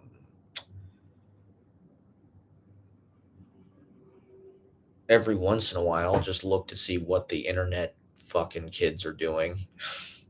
Or I read that Angelicism article. I tried to watch the Angelicism movie. I think they took it down. I watched part of it. I'm sure a lot of people were trying to watch it after that article came out. So maybe that's why they took it down. They probably put it behind a fucking paywall or something.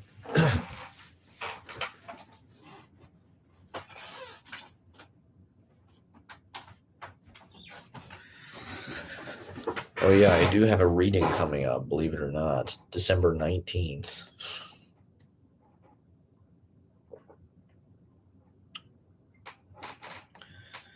Shout out to JT.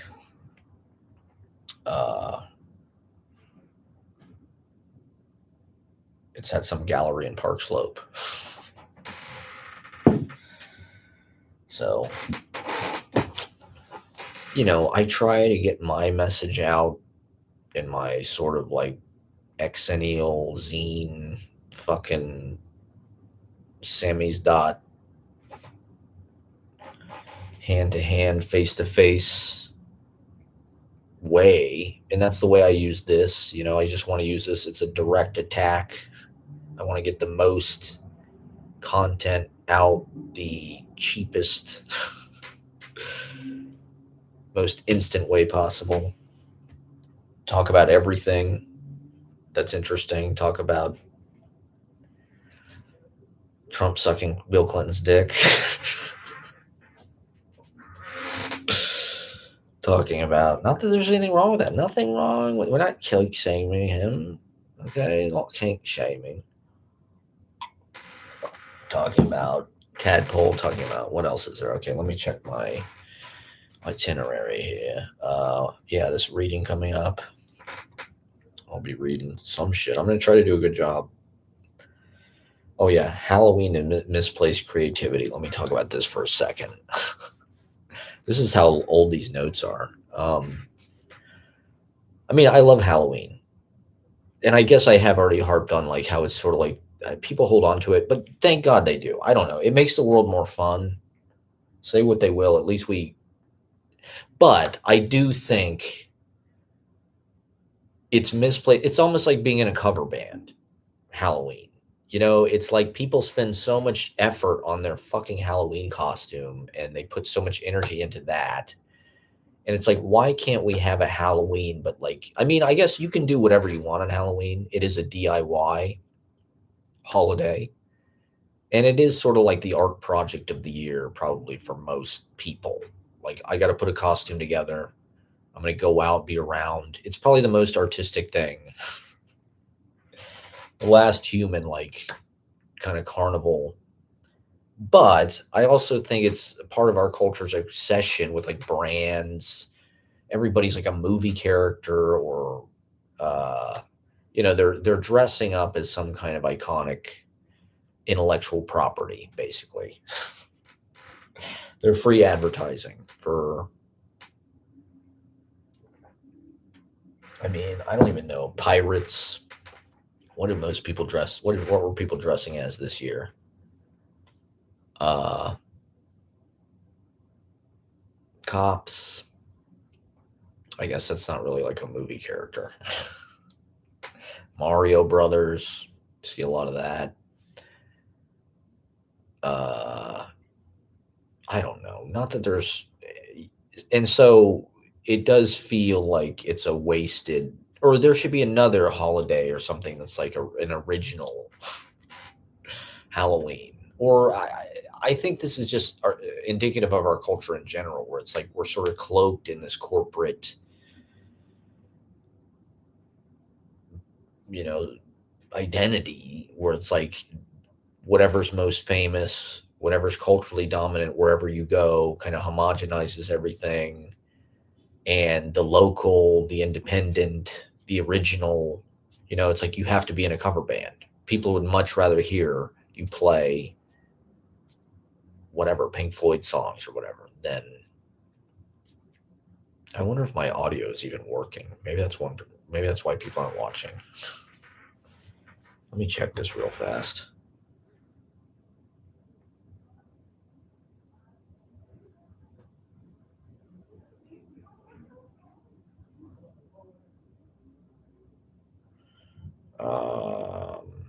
I mean, no one's watching anyway. It doesn't fucking matter. Right, this is not popping up in my shit here.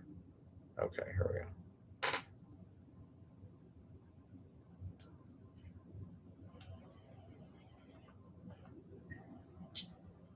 And the local. Okay, that's pretty loud. The handmade.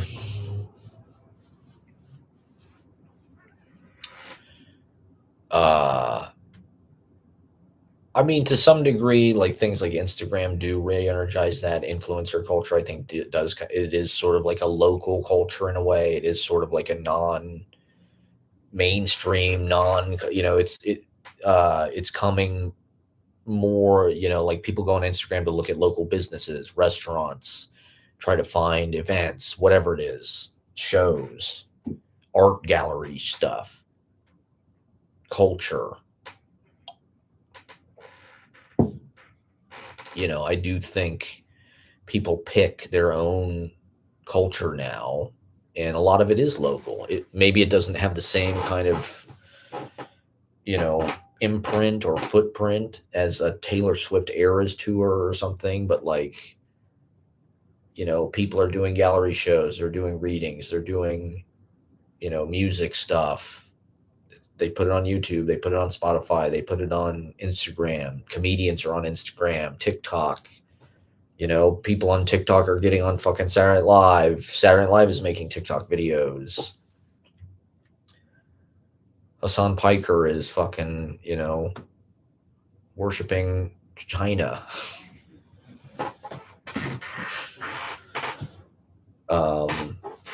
China.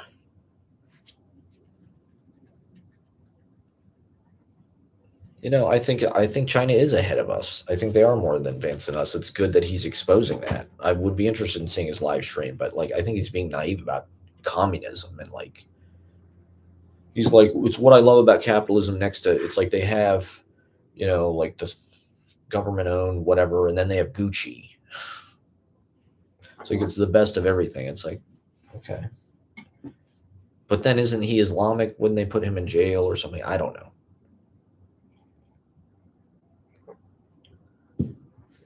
There's pros and cons, I guess, of everything. Yeah, it's just hard to find these live streams, I think. Like this guy the other day was like, he didn't know we live streamed the open mic, and it's like, it must be, I think it's just hard. YouTube just buries these fucking videos. Because I'm speaking my truth. I'm speaking out about Donald Trump choking on Bill Clinton's fucking cock.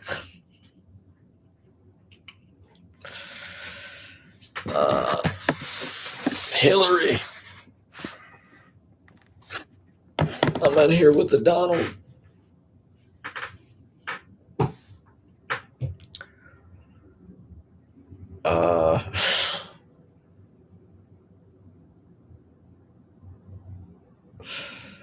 Okay, so what the fuck was I saying?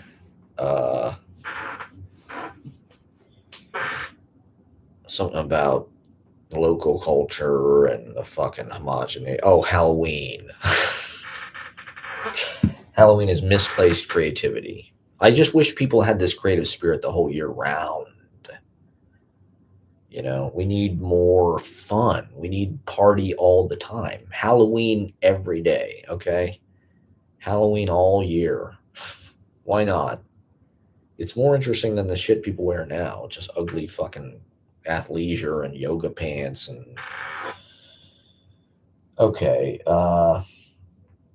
Okay, this is something I also wanted to talk about is hitchhiking in this country. How I think that is one reason why there's so many incels. And why male culture has stagnated so much. And I think just American culture in general. I think hitchhiking was a way for people to travel for free. Or, you'd have to suck Bill Clinton's dick maybe, but I don't know. I think that's overblown. I don't think there was a lot of sexual favors for hitchhiking. Maybe I'm naive in thinking that, but as far as I know, hitchhiking was a pretty like functional kind of infrastructure almost. It's like my dad traveled around a lot as a fucking teenager and in the 70s. Just hitchhiking. Going to Florida and back, fucking hitchhiking, going to fucking California and shit, just hitchhiking. That's fucking insane. Could you imagine doing that now? Just going out and with nothing but your thumb and probably your phone and a backpack and probably a laptop and some notebooks, some clothes. I mean, I suppose you can still do it, even though there are laws against it and whatnot. But there are definitely examples of people on YouTube and whatnot who walk across the country, like fucking Mark Balmer. He didn't even hitchhike, but Andrew Callahan, right? Doesn't he hitchhike, or he's kind of a hitchhiking?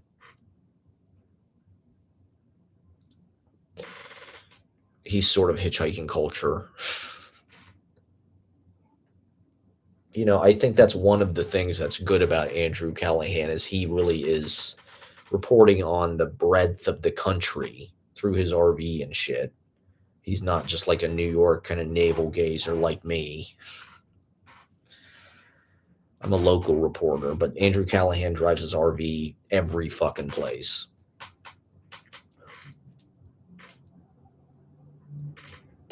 And he's showing the kind of scope of the South Park commercial outlet mall, corporatocracy. I mean, people are wearing the corporations. That's what's crazy. Everybody complains about the corporations and the government. It's like you have the corporations all over your body. Nike, all these athletic fucking brands, any kind of branding.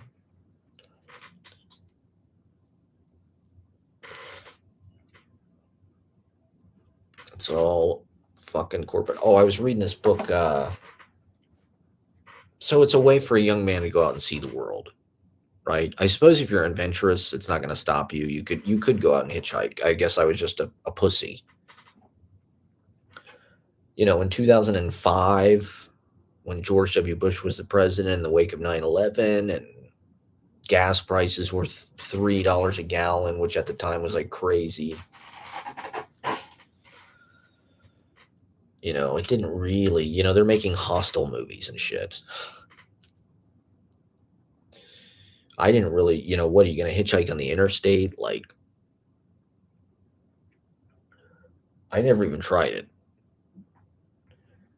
One of my dreams, I always wanted to walk across the country. I still want to do that. That's my backup plan. If this doesn't work out, I'm going to walk across the country. And of course, put it on YouTube. Maybe people would watch if I was, walking across the country rather than just being in New York all the time.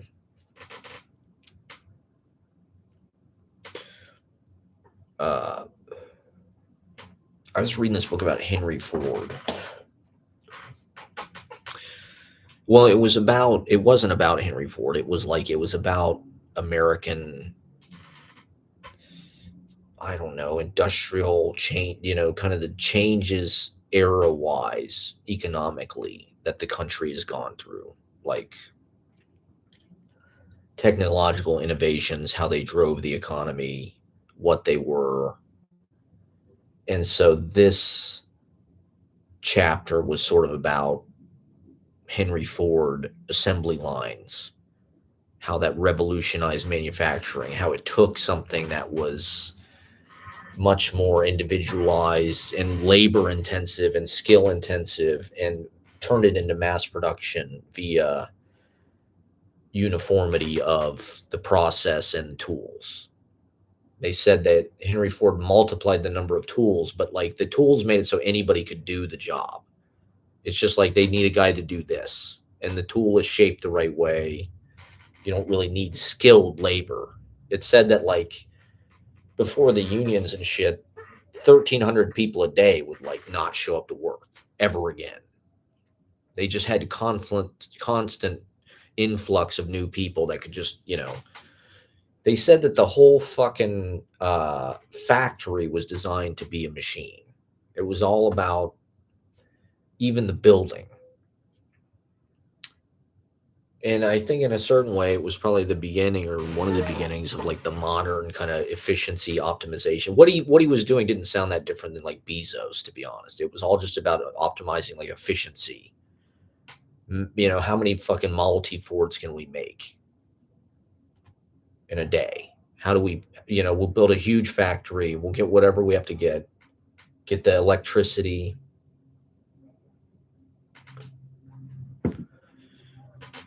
It said because they converted from steam power to like a power plant, the current was more steady. With steam power, you'd get like an uneven current. It doesn't reach, whereas like the electrical current or whatever, powered by coal or whatever the fuck it is, natural gas, it's steady and it reaches everywhere. So in a certain way, that was the beginning of like the need for electricity everywhere. That's why they needed electricity for these factories and shit to manufacture stuff.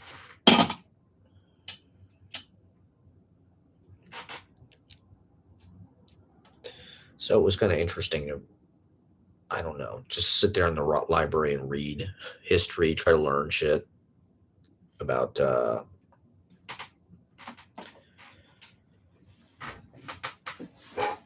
I mean, it sounded kind of like the current moment we're in, where we have these kind of like giant mogul types that are like thinking and shaping people's lives, how the work is done.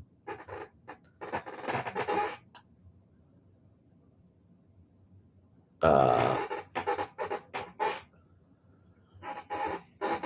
and just changing the way we live. Now we're subjected to kind of Amazon Prime fucking culture, Amazon warehouses, fulfillment centers, data centers.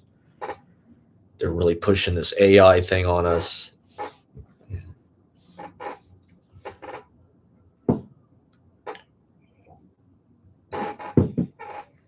And so it's clear that, like, the automobile was changing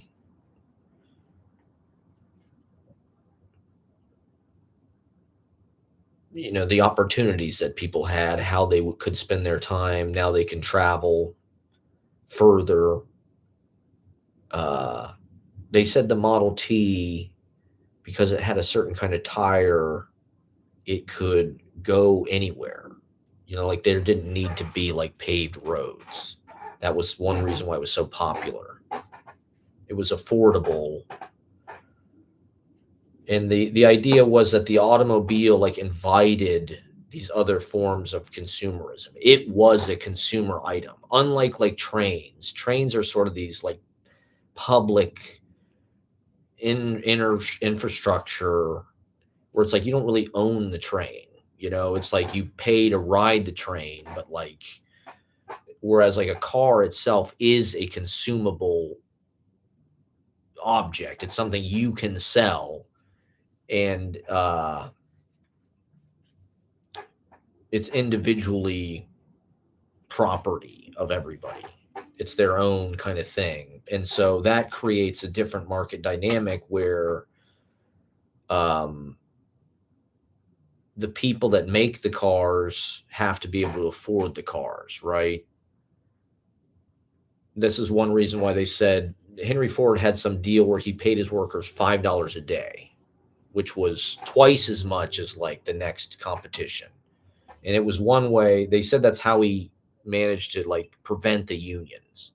He'd fire anybody that talked about unionizing. But then he said, in order to prevent unions, he said he just paid them twice as much as the next. So they'd shut the fuck up, which it worked. He needed people in his factories to run the machines. And so he just needed to throw money at the problem, and he did, and it worked.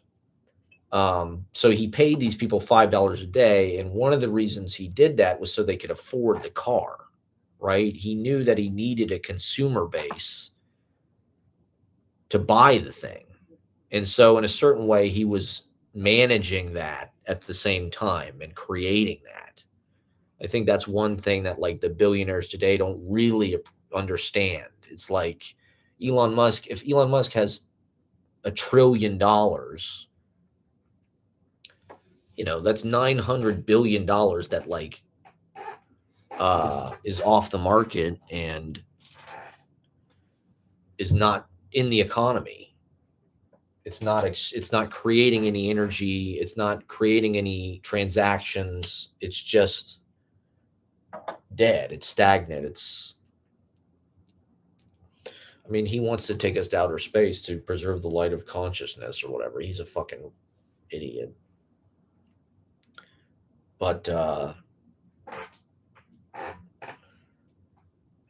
now they don't want it. Now nobody can afford anything.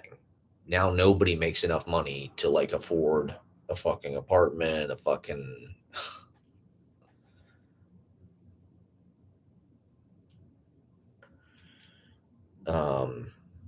good God. Okay.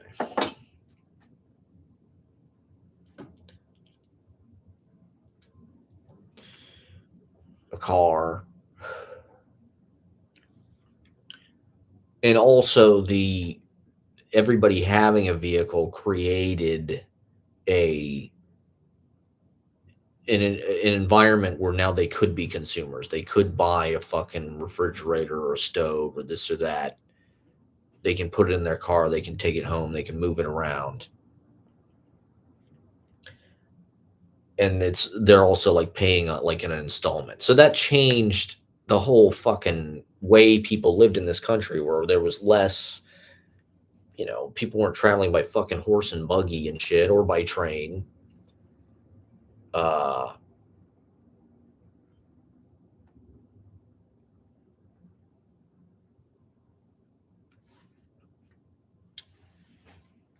and it became like a more consumer economy. People not making their own shit, people not mending their clothes, people just buying disposable, planned obsolescence. And now, of course, most of the country is sort of a car culture, parking lots, interstate,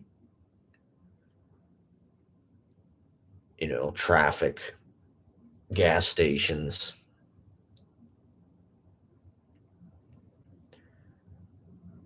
CO2 emissions.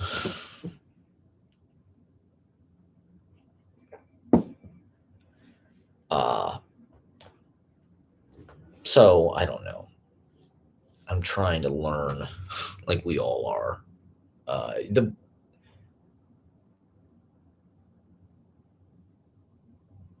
I don't know. It was just nice. I can read in the library. It's like it's hard to read at home, or like this is something. It's like it's kind of nice. Like libraries are kind of amazing. It's like you can just go, and it's kind of nice to just pick some stuff from there and just like see what you can learn from it. Sit in a chair. Maybe it's because everybody else is concentrating and it's silent. Uh,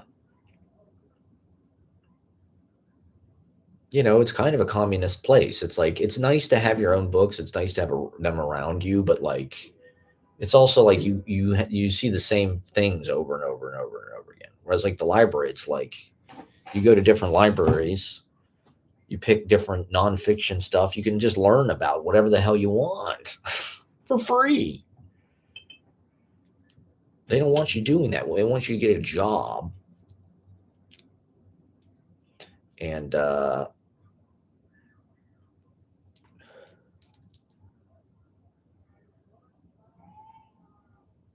work yourself to death and never do, and never have any energy for anything else.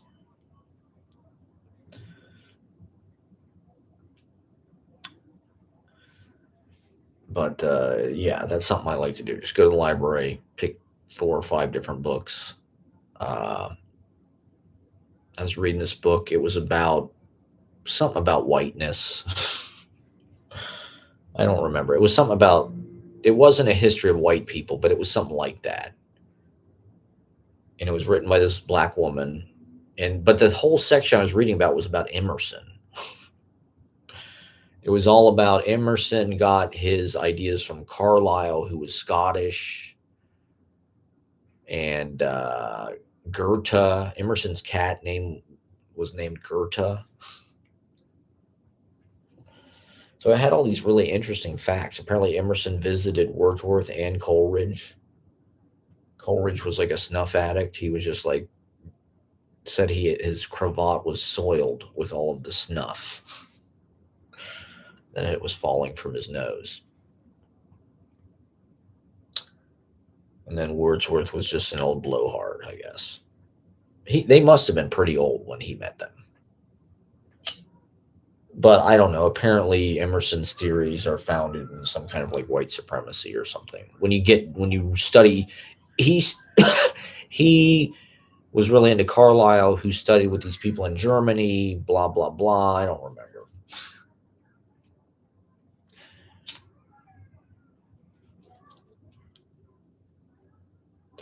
And so Emerson, if you really kind of peel it away, it's like white supremacist, and there's a lot of eugenics and shit like that.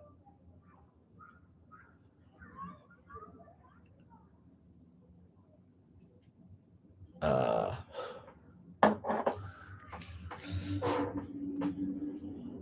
oh, oh, oh. Anyway, I guess we'll keep going for a little while. No one has even fucking clicked this in fucking probably 40 minutes or something.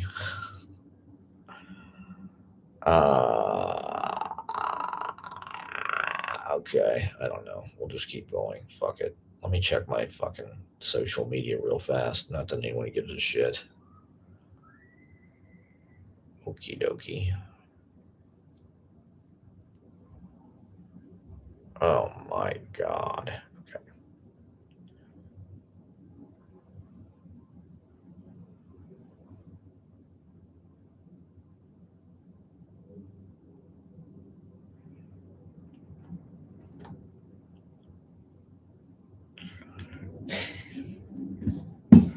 Okay, anyway.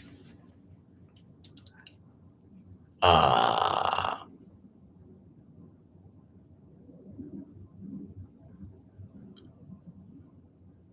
like there's a lot been said about like how these current billionaires are not like philanthropists. They just like sit on their money. Or they just all want to go to fucking space. That's really what it's about. That's the tragedy of this whole thing.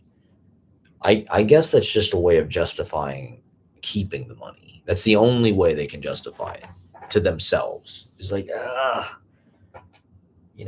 maybe I should be a philanthropist, but the best thing I can do for the human race is to go to Mars. They don't understand. I'm the only one that can do this. I'm Jeff Bezos. I've got no game. I mean, that was the big thing that the Epstein emails revealed to me is like these guys have no fucking game.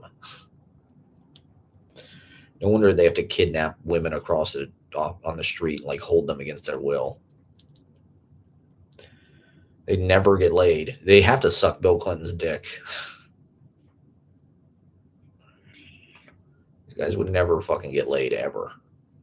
These rich guys, Jesus Christ, they're like asking Epstein for like game tips. What should I say, bro? Should I text back? Should I wait? When should I text her back?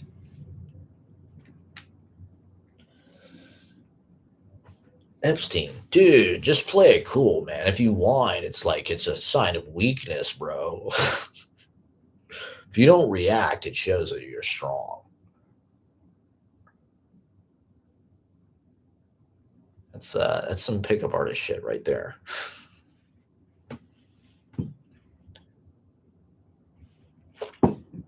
I mean, I don't think Epstein had any game either, at all.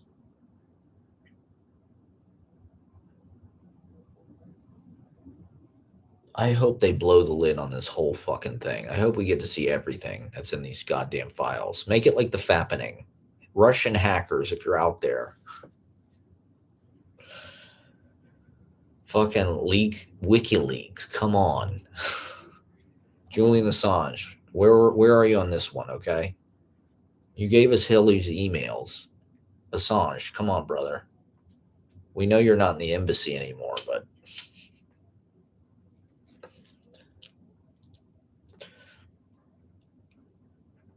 do us a fucking favor, bro. Drop the Clinton Trump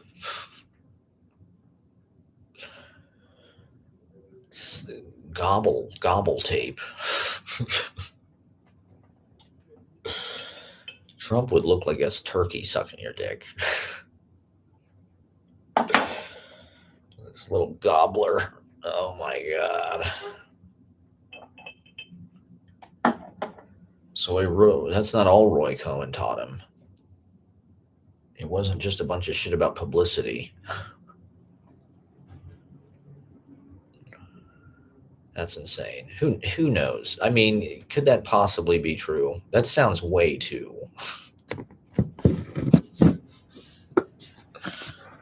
It's just so on the nose. It's crazy. How can this be real?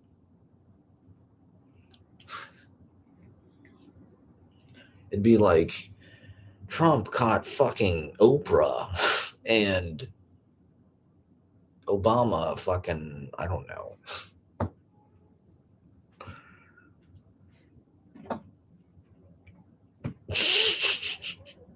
I guess the only thing worse would be if Trump was sucking Obama's dick. Well, that would be the only thing that not only is he gay, but he's woke.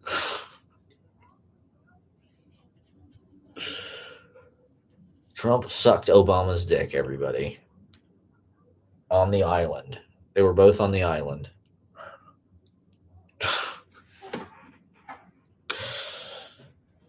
He did what? No wonder Marjorie Taylor Greene jumped ship.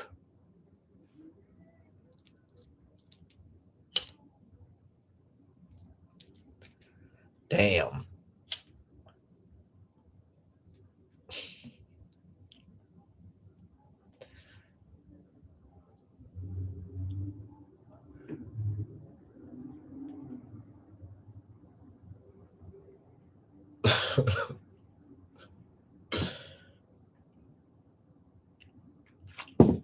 I feel like it would be real easy to go viral, actually.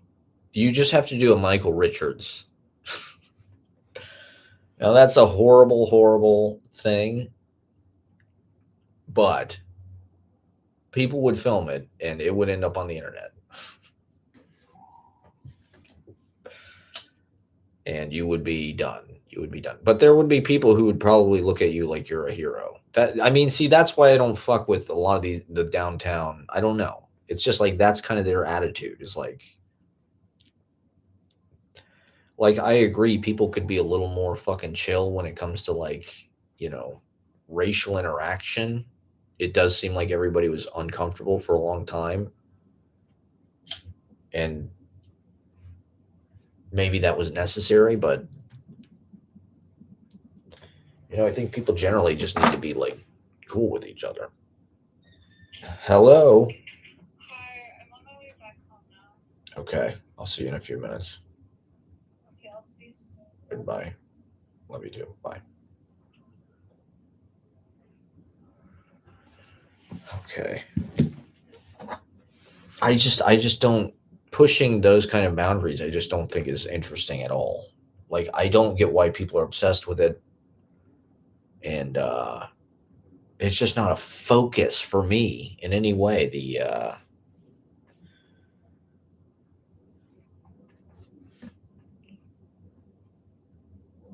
Well, I don't know. I guess that's easy to say.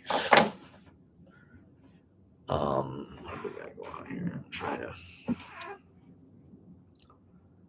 Okay, so Ashley's on her way back, which means I've got about 30 minutes or something. Oh God.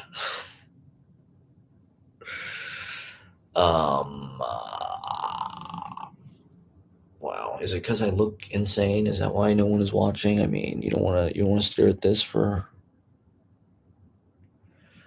3 hours? I talk about whose dick Trump sucked. Not that there's anything wrong with that. It's not a big deal. No one cares. No one cares. So what? They're consenting adults. I mean, it's not like Trump had sex with children, right? It was just Bill Clinton. This just in, Trump fucked Pelosi. Trump got pegged by Pelosi. We've got evidence. We've got the tapes, everybody. I'm going to clip this. Remind me to clip this. I'm going to clip this part right here. Trump got fucking slayed by Pelosi, okay? Schumer and Pelosi did an Eiffel Tower on Trump, okay? There's video. There's HD video. Oh, God. We watched this movie, American Virgin. It's insane. It bears the rare distinction of it has both Rob Schneider and Bo Burnham. Bo Burnham has not been in that many movies, believe it or not. He's really only been, I think, in like 7 or 8 movies. And that may be even including his comedy specials and shit. And one of them is fucking this movie, and it is a piece of shit. And it's basically a Rob Schneider movie. I can't believe we haven't watched it before, because it was kind of like the missing Rob Schneider movie. It might be the best Rob Schneider movie, actually. Rob Schneider plays a guy like that guy who's the guy who owned Girls Gone Wild? Joe Francis. Rob Schneider plays a Joe Francis type, and Bo Burnham is like the cameraman.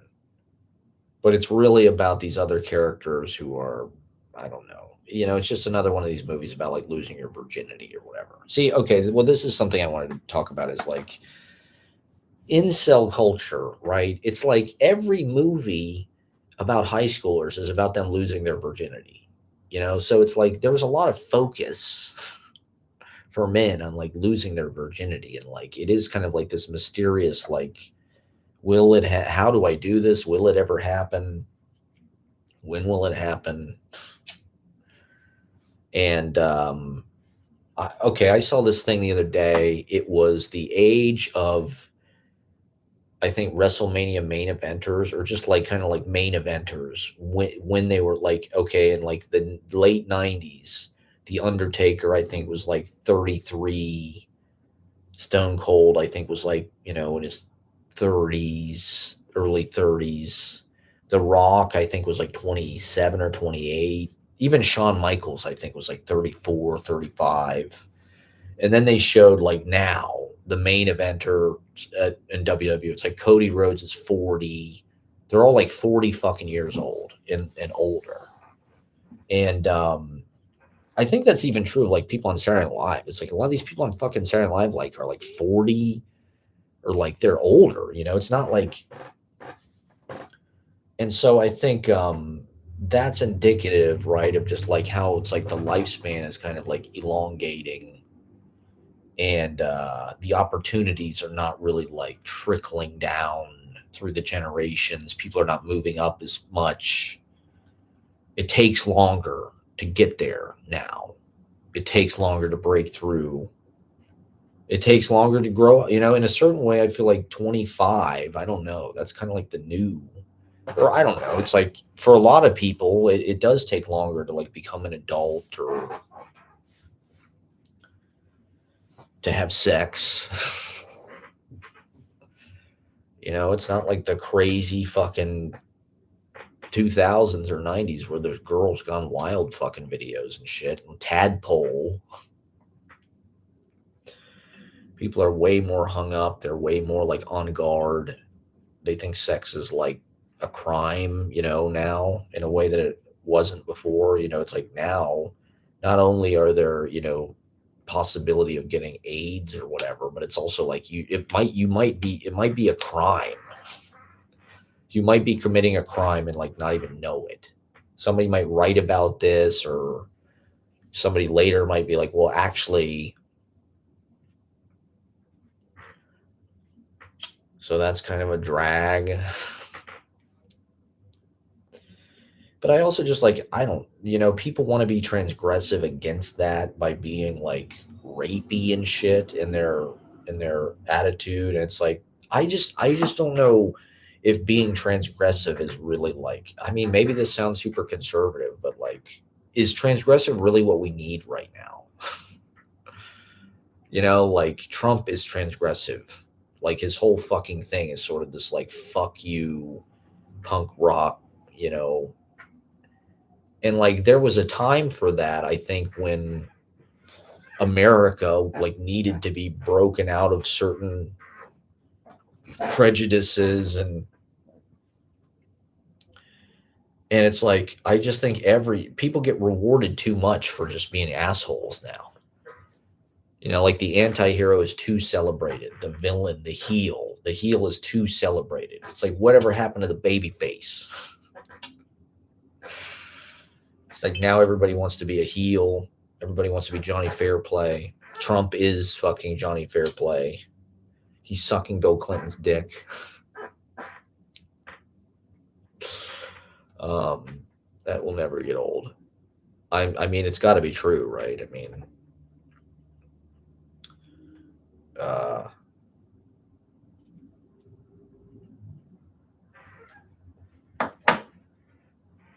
I don't know. Like if being transgressive means like I saw somebody on Twitter say something about like the right is still the transgressive, like the left are still moral, grandstanding kind of. I forget the exact verbiage. They're no fun. They're because it was in response to that. There was some sense right after the election that it was like cool to be MAGA, or the culture was MAGA, the cool people were MAGA. Um, and so the original tweet was like, "Oh, it didn't take because this Dasha chick just got fired from a couple of her jobs for they had Nick Fuentes on their fucking podcast. Nick Fuentes was on Red Scare, and so she lost. I don't know. At least that's what the fake news said. Who knows if that's true or what? She lost a couple of her Hollywood acting jobs because the libtards have to punish her for platforming Nick Fuentes, the Jews who run Hollywood. Just kidding. Just kidding. Okay. Uh, they had to control everything by punishing. So anyway,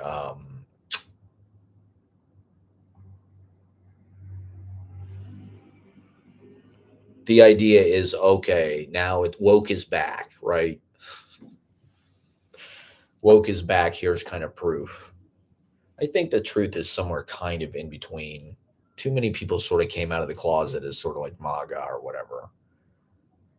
That I don't think it's all one way or the other per se. There's still a lot of like fucking people who are transgressive in the literary world by pushing basically like those buttons, these Epstein kind of triggers. But okay, I should definitely say this before the end is I think it is a big I think Trump killed him. I think Trump killed Epstein. I think Trump killed his ex-wife, Ivanka or whatever. She fell down the fucking stairs. If Epstein said that Trump is the most evil person that he has known, and he's known a lot of bad people, there's not a good bone in his body. This is what it said in the deepfake Epstein dossier,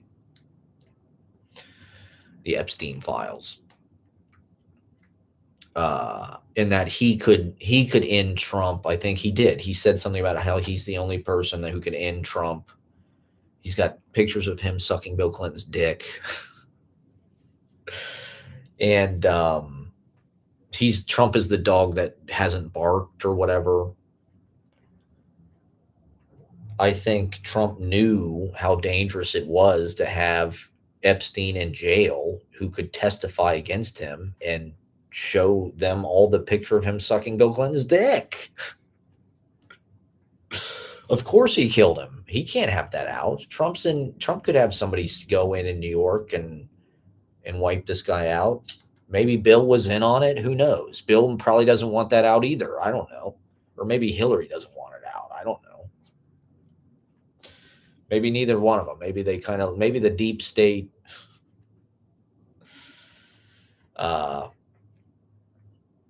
yeah, so I don't know. I wouldn't put it past the guy. I think it was like The Godfather. It was a hit. He thinks he's fucking Don Corleone or whatever. It's like we need to have this guy whacked. He can't testify against me in court. We have to fucking I don't care how it's done. Just go in there, make it look like he killed himself. I mean, everybody knew that was not what happened, right? This guy, I just don't think he probably thought he could have got off, like he'd gotten off before. I mean, Diddy didn't even get that much jail time. Diddy got like 4 years or something. For what he did, that's like nothing. I mean, it's not like he's going to jail for the rest of his fucking life or anything. Epstein would probably be where Ghislaine Maxwell is. He'd probably be in some kind of fucking white collar, La Quinta Inn jail.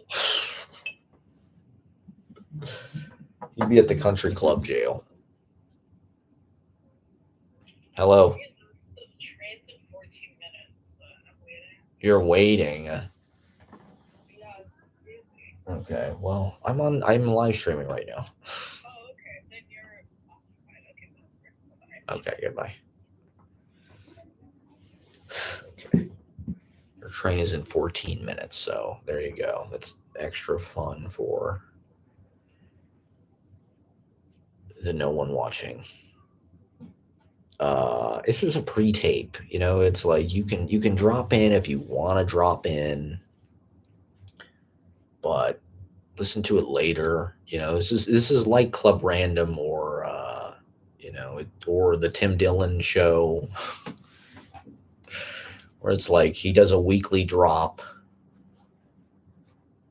This week, fucking Tim Dillon was basically saying the same shit that I've been saying about New York City real estate forever, which is that it's all these foreign interests and it's a money laundering scheme and blah, blah, blah.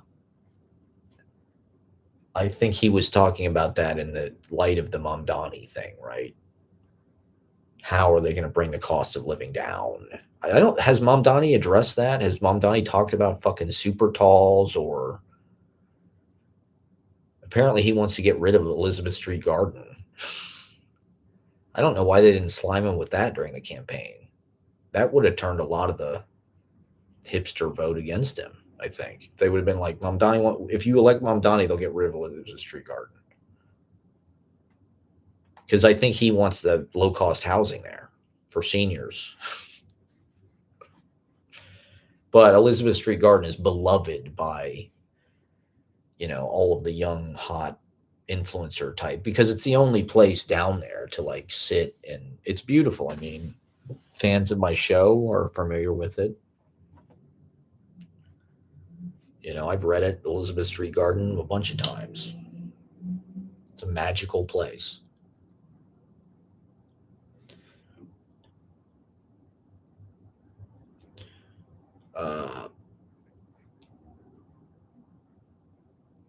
Mamdani wants to take that away from you, okay? The commie Mamdani. I don't know if it's that simple. He can probably see it both ways, I'm sure.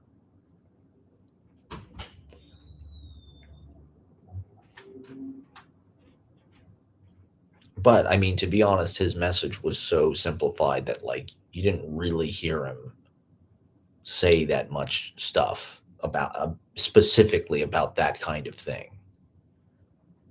About how a lot of people just park their money in New York, real estate, and what that means and how it affects the cost of living.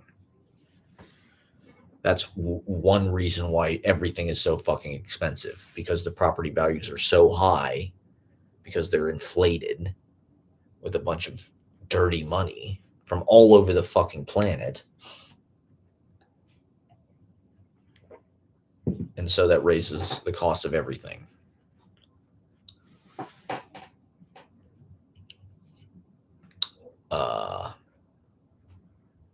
And it's just not like taxed appropriately. And, there should be like vacancy tax. There should be like, if you don't fucking live here tax. These people can afford it. If you're looking for ways to tax rich people, that shit just makes sense. Find some fucking way to get businesses in these vacant storefronts. Not everything should be a fucking tax break for landlords. Like if you're trying to fix the cost of living in this fucking, there's a few choke points that like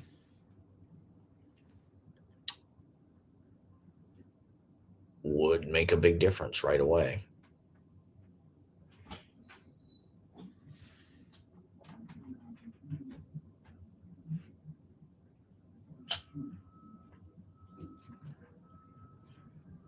Not just like a rent freeze and like build more shit, like that's part of it, like building more stuff is not that easy. It's something they are continuously doing and they should be smarter about doing, but like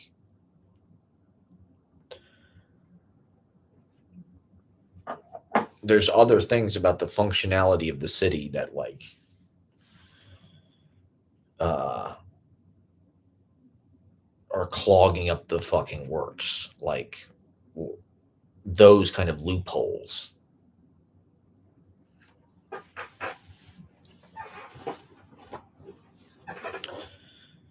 Okay, what else? We got a good list for the open mic tomorrow, everybody. Looking forward to that.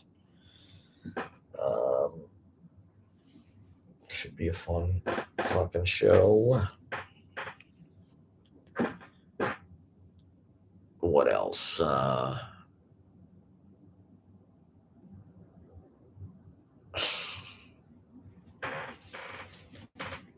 just enjoy this view for 1 second. Enjoy this shit.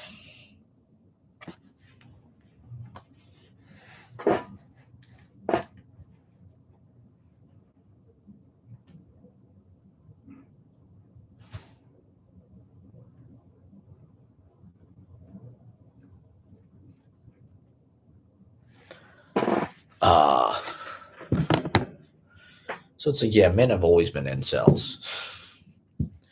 It's just there's more focus. Now everything's public. Now everything is like media, literally. And that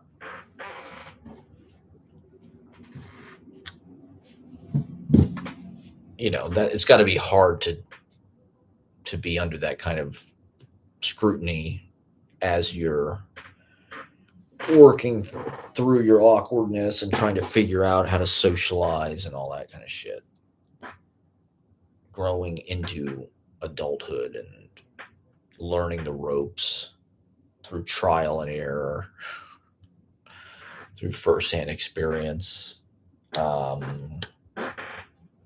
Okay, this is I wanted to address the well, it feels like every time you mention the idea that there might be like a men's crisis or like some kind of male development crisis, women take it as uh like you're well, first of all, they're not sympathetic to that at all.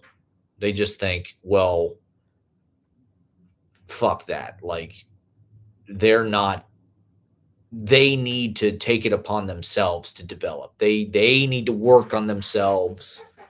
They're falling behind because they're not working hard enough. It's just like all these women are exceptional, they're talented, they're hot, they're got good jobs, they live in cities, they're traveling, they got it all fucking handled. Why don't you? These men they're falling behind. Who fucking cares? Like, we're not sympathetic. We're women. We have it hard. We have overcome fucking, we get paid less. There's less of us in positions of power. There's less executives. There's less managerial women. So we don't want to hear anything about a fucking male loneliness. We don't owe men shit. We don't owe them our bodies.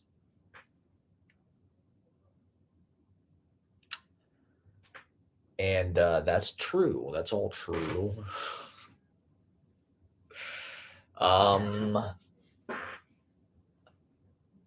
It's just like in relationships. It's like, I don't know. It takes a special man to be able to get sympathy. You have to be really fucked or something. I don't know.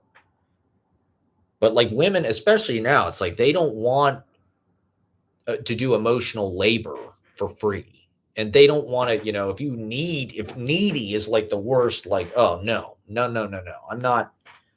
I'm not taking care of you, emotionally.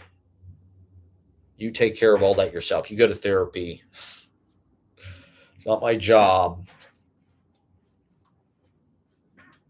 I want somebody exciting to be around, who's got their shit handled, who not neurotic, not insecure, and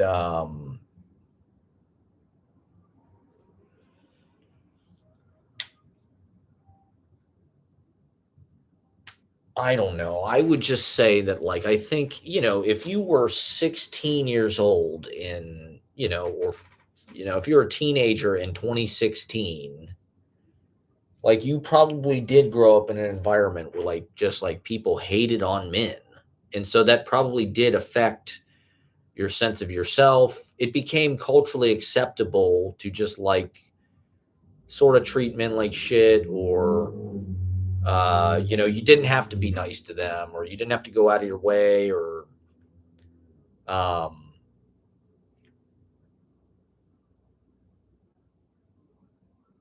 it was uncool to be a man. And it still kind of is, frankly. I think that's what this whole thing is about. Is that because men are uncool? This is something you hear constantly about, is about how there's no dateable men. There's all these women that are just like, there's no men for them to date. The men are unimpressive. They're not hot enough. They're not tall enough. They don't have any money. They don't have enough of the boxes checked off to be like really dateable. They're not 6'3". They don't. And like, I do think there was like a shift culturally that did like, it was like a societal, like, let's destroy men's self-esteem, um and isolate them. Porn, right? Everybody complains about porn is like a huge factor. I don't know. I think the people blaming porn, I think, is not really uh it's not porn's fault, okay? Don't blame porn. Porn is just romance, okay? It's love. Porn is good for people. I mean, I don't think there should be gooning. Like, the porn culture is out of fucking control. Edging and gooning and the gamification of jacking off is insane. Uh I don't condone that. I'm not a part of that. I That takes all the romance out of it. Are you insane? Like, let's turn jacking off into a video game, because we everything is a fucking video game now. And so let me see if I can jack off for like 12 hours a day or whatever. There were kids doing that in high school. That's nothing new. I remember my high school, Jeremy Trott jacked off 10 times in one day. We all heard about it. That probably wasn't that unusual, actually. I mean, what else do you do when you're fucking? I mean, kids have always been raging fucking horny weirdos. Could you imagine, like, it used to be in the analog world, like, even getting a picture of a naked woman was like very rare. It was like something your friend's brother had one. My friend's brother had Penthouse magazine, and it was like, whoa, this is fucking crazy. That's still the most erotic shit I've ever seen in my life. Maybe it's because it's the initial kind of like sexual, like, flooding of those chemicals or whatever, but it's like, whoa, I still want my life to feel like Penthouse magazine. um I don't know. There does need to be like a systemic uh there needs to be a better culture for men. I don't know, the culture, like for men, has prioritized kind of the dumb side of things. I feel like for most of my lifetime, the things that are cool for men, I don't know. Blink 182 is cool, like being like that guy. Those guys are cool. I never really thought that was cool, but like, I don't know, like being like having like emo voice, California. What are you doing? Accent like Tom DeLonge or whatever. Is that cool still? Who are cool guys? I guess Trent Reznor's cool. Uh, I mean, we watched The Hangover last night. I couldn't believe how bad The Hangover was. I mean, I get why it was as popular as it was, but like that movie has not aged well at all. And I was unimpressed. I mean, I understand at the time why it was so like novel and like it had a lot of energy. To me, it's like if Zack Snyder directed comedy, he'd be that guy, the Joker guy, Todd Phillips. It's like the Schneider cut. That movie just felt like if whatever the fuck. I saw Dawn of the Dead. That was the only Schneider movie I saw. It reminded me of that a lot. The way the guy used music, his editing reminded me of the beginning of that Dawn of the Dead with Sarah Polley and that was like one of the first Zack Schneider movies, I think. I never really saw any of the other Zack Schneider movies, but you get the picture. He's just like a douche. It's just like a douche movie. Like Hangover's like for douchebags. It glorifies like drinking culture, and that's the point. It's meant to be like for millennials, that was like all we did. All we did was like drink till we were like blackout. Pretty much 3 days a week when I was in college, from the age whatever, 20 to fucking 27, 26. I was like drunk probably 2 days a week. And so the hangover is just like everybody kind of anybody who's like went to a state school can relate to this stupid ass movie. It definitely struck a chord, and the dynamics of those characters are like so clear. I thought Ed Helms was terrible. I did not like Ed Helms in that movie at all. I didn't think he was funny. I didn't think any of his improv was any good.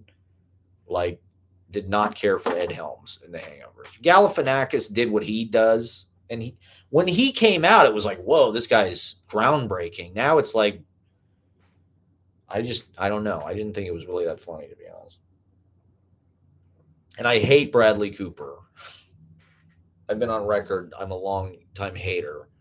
And all of the reviews on Letterboxd, practically all of them, all they said was talking about how hot Bradley Cooper was. Oh my God, Bradley Cooper is so hot. Bradley Cooper, holy shit.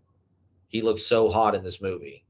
Bradley Cooper in the black suit, he is so hot. It's like, what? How is Bradley Cooper really that fucking I never would have fucking I never would have thought he inspired that. Like I get it. He to me it's like he would be like a type for some people. Like I just can't believe that many people think Bradley Cooper is like this fucking like snack. And the movie was a real piece of shit. Like it was one of the worst films I've seen in a long time, actually.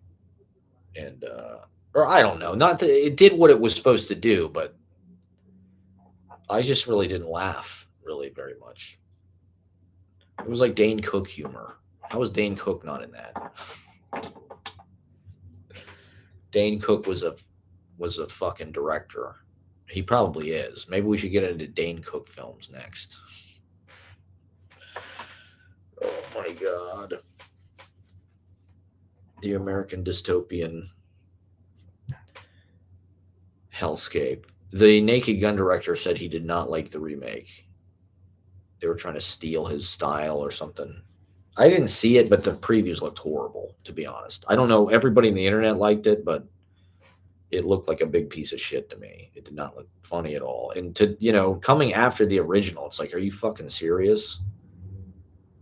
I mean, Liam Neeson, whatever, but uh,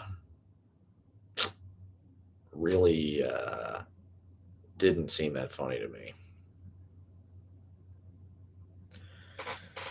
Shit, man.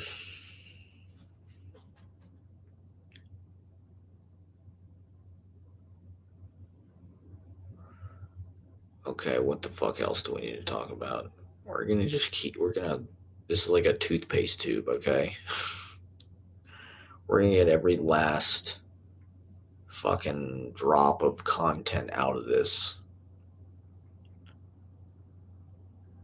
Because there's just too much. I mean, the world is just spinning so fast these days. It's spinning faster and faster.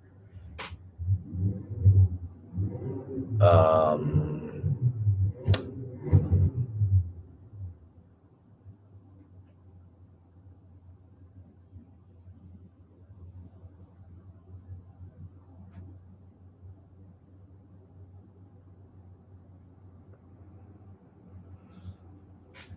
it's just nice to kind of sit here in silence.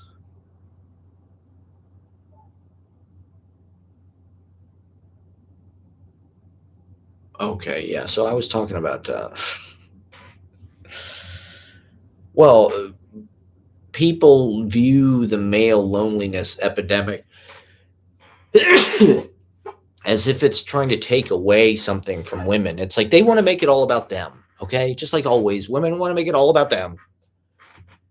Well, it's like they're not mutually exclusive, or they are, but like there can be both simultaneously. There can be a female, it's not a coincidence, right? If there's a male loneliness epidemic, it makes sense that there is a concurrent female loneliness epidemic. I mean, they're all lesbians, or a lot of them have turned to lesbianism, or that's fine. The men aren't good enough. Is it because they don't read? I mean, I do think men have been encouraged to like socialize in this kind of adolescent way, like fucking Adam Sandler movies or something, or Rob Schneider movies, or I mean, look at it. This is something I talk about in my fucking stream regularly. Is all these ridiculously bad fucking comedies, like The Hangover. It's like, look, I mean, I guess Bradley Cooper's fuckable. Uh, what has he got that other guys don't have? Why is Bradley Cooper so hot?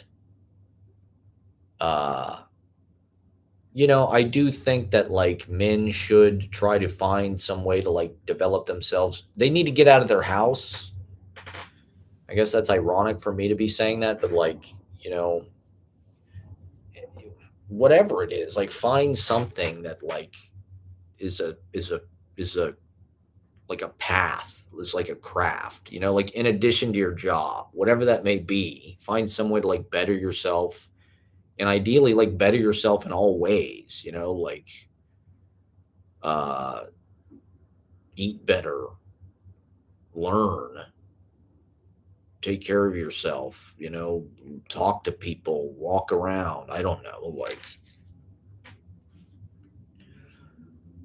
like engage in life. Like video games are fine and everything. That can be a part of it, and like it is a part of it for a lot of people. Like video games are like pretty fucking staggering, like it's not necessarily a bad thing, but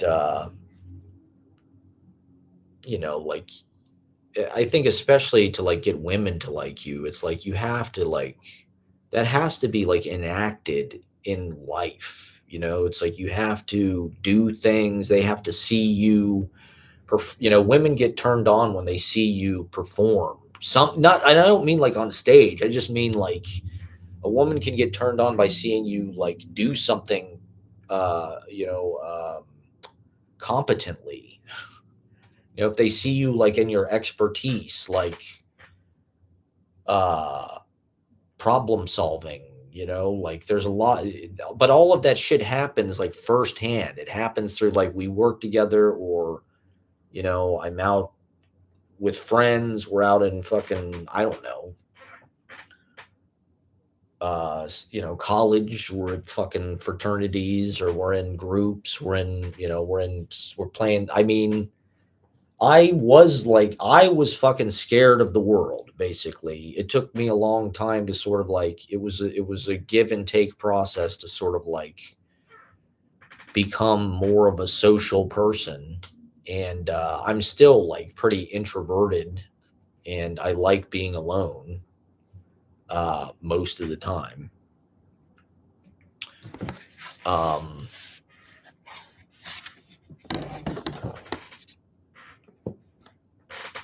and so I know what it's like to spend your whole life fucking watching TV and playing video games, and how hard it can be to like go out and look people in the eye and uh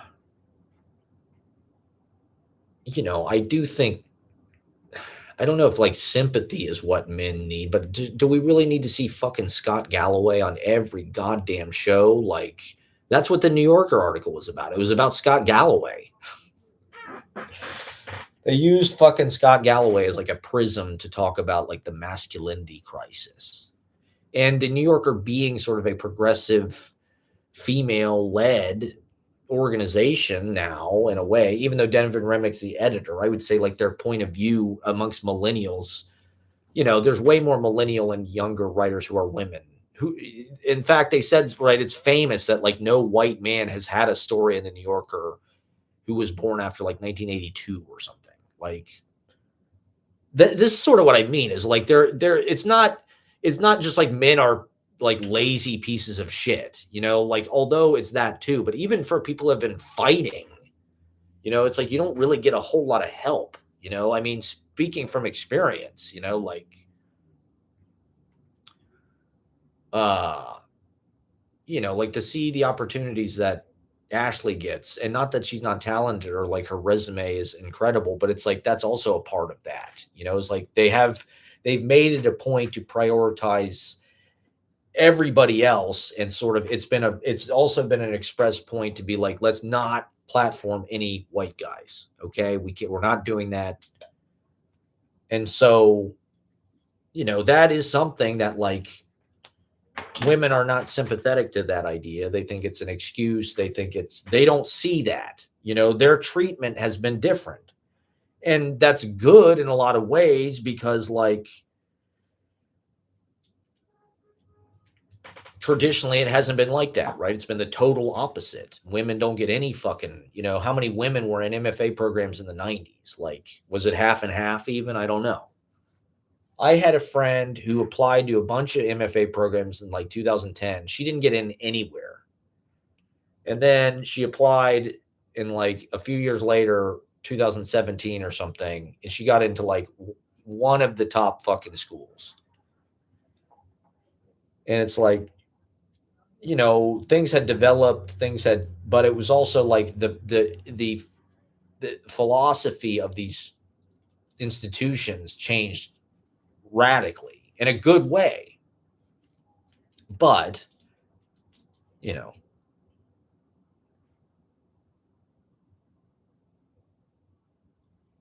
uh, it's like, look at all these fucking videos of any video you see on TikTok of like a bunch of dudes. Nobody likes it. As soon as you see a video, a guy like an acoustic guitar, you're just like, there's 0 likes on the fucking thing. Oh no, my connection is unstable. What?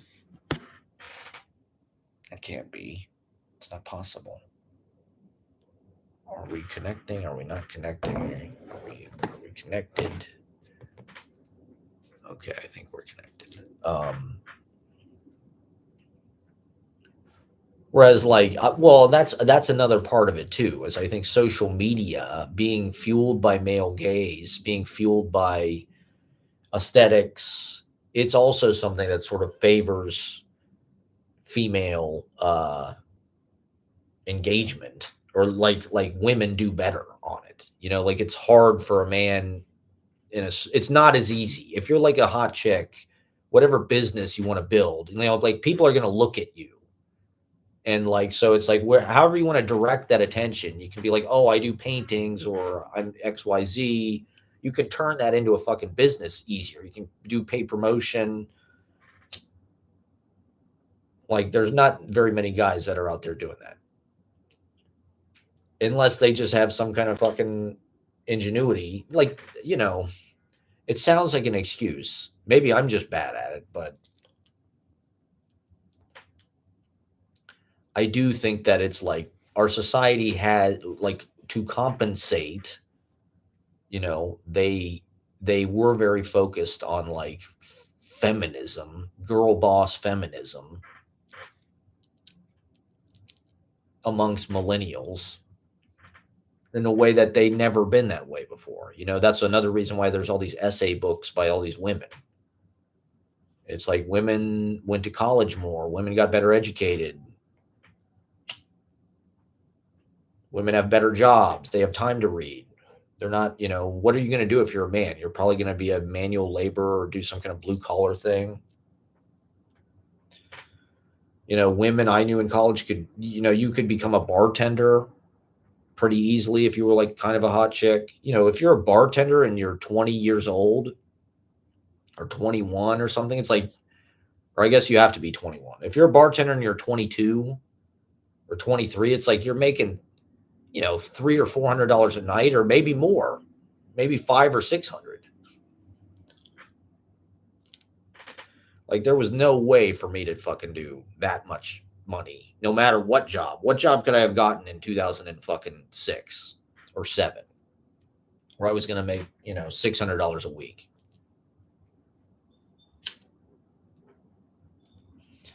I worked at the Wendy's fucking taste test place part time. For Christ's sake.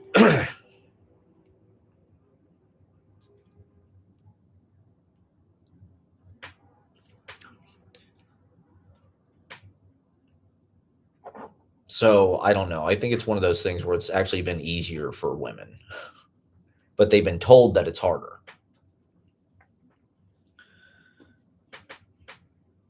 And not to make it like this fucking battle of the sexes. I think that's what's frustrating about this is like neither sex really. I mean, the men don't have any voice at all. I don't even know what the fuck they're doing. Like, where is men sort of like called? Is it the GQ Man of the Year awards? Is it fucking MJ Lenderman? Is it Geese? Is it Hassan Piker? Is it Nick Fuentes? These are the male leaders, the thought leaders. Sam Sater or Tim Heidecker or Bill Maher. I mean, Bill Maher was grandfathered in. He doesn't count. But amongst millennials, I mean, is it fucking J.D. Vance? I think J.D. Vance is probably the most powerful millennial male, other than maybe Zuckerberg. Is Elon Musk a millennial? I think he's Gen X. Elon Musk is like what? Born in like the 70s? He's 50 something, right?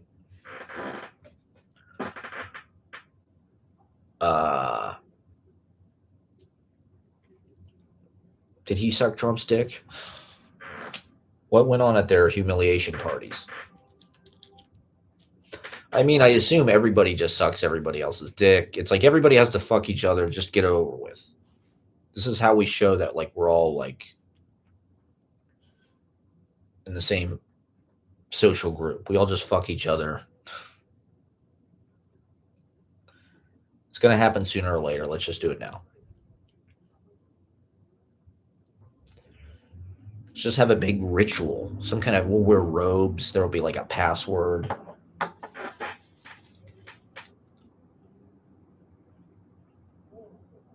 Fidelio.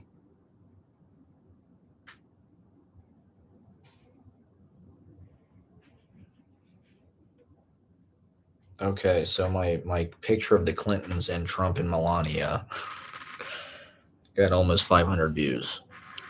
That's definitely the most views in a while.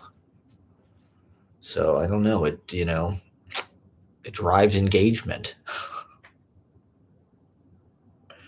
Instagram is not like about the news, really. Instagram can be political. People sort of have activism in the stories a little bit, but it's not really about like Twitter is completely about the news. And TikTok is sort of about the news.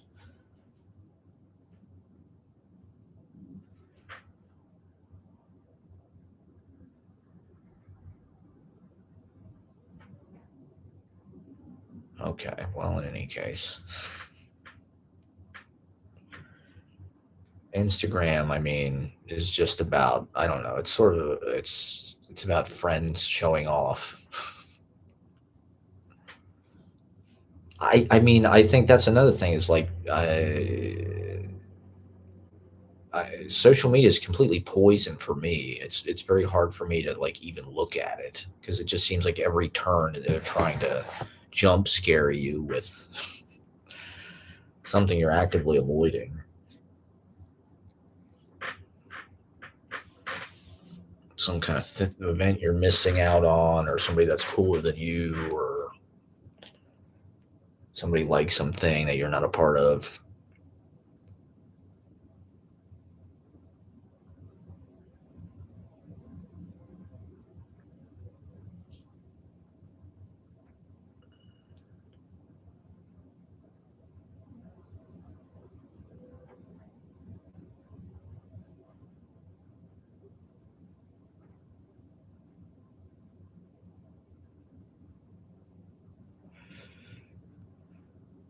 Oh my god.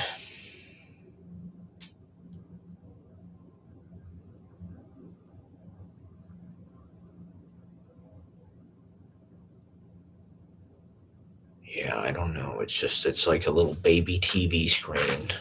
It's just spoon feeding you wrestling content. I mean, I see so much fucking wrestling shit now. I don't even know why.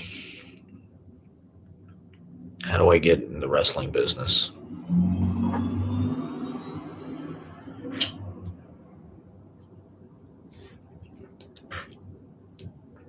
Did they still have their offices in Hartford or whatever, Connecticut?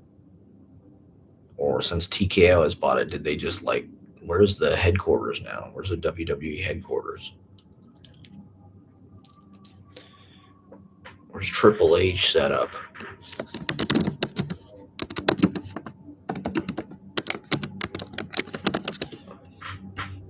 Titan Towers. Okay, well, New York City. Okay, so they are still in Stamford, Connecticut at the Titan Towers. Okay.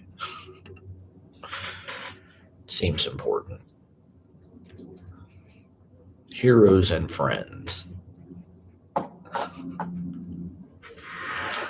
Simple. Uh I was writing some shit the last couple days. I did have some time. Probably I could have gone live, but I just thought, let me focus on my craft. Let me dedicate some time to exercising the old brain.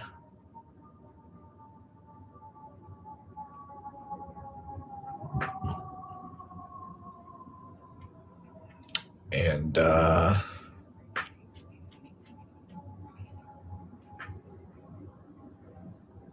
just trying to figure out what the next move is.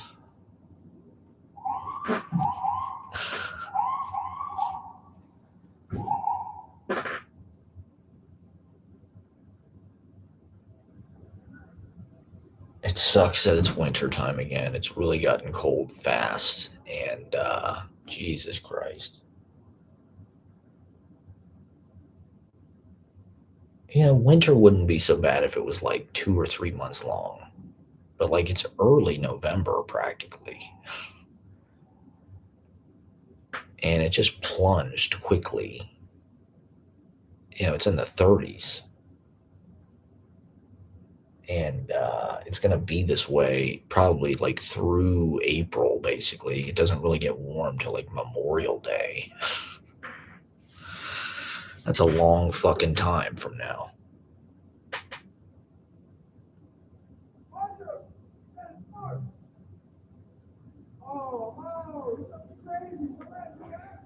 And I don't know.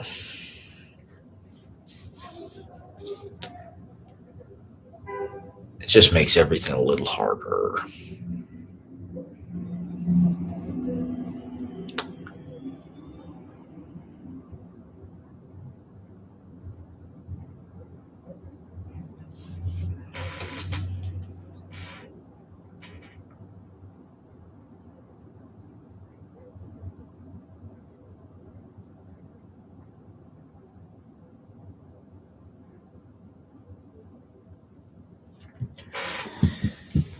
Yeah, I don't know. I've been thinking a lot about what it means to have a career because I don't know. It's like you want to put together like a body of work, ideally as much of it as possible is necessary for as many people as possible. You know, you'd like if you're a filmmaker or whatever, you want to make as many good movies as you can.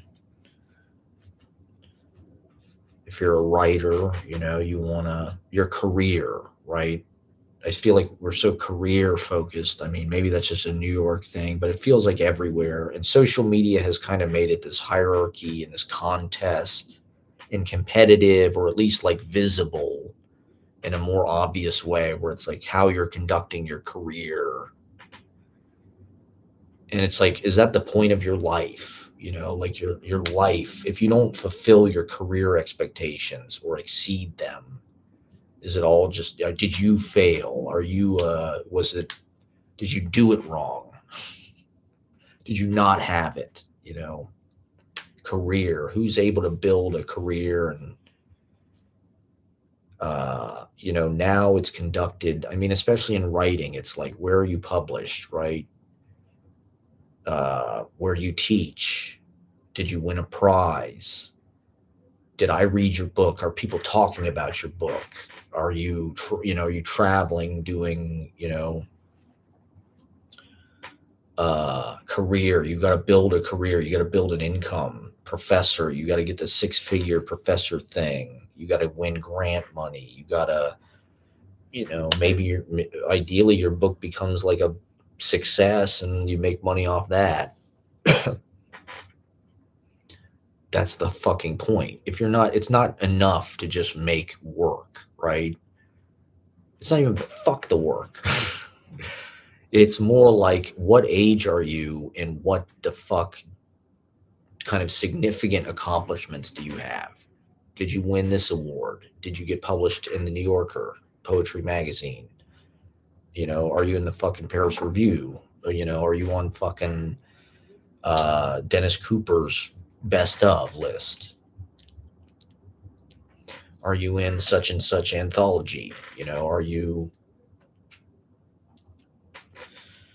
uh, a professor? Where are you a professor? You know, are you an adjunct? Are you tenured? Are you,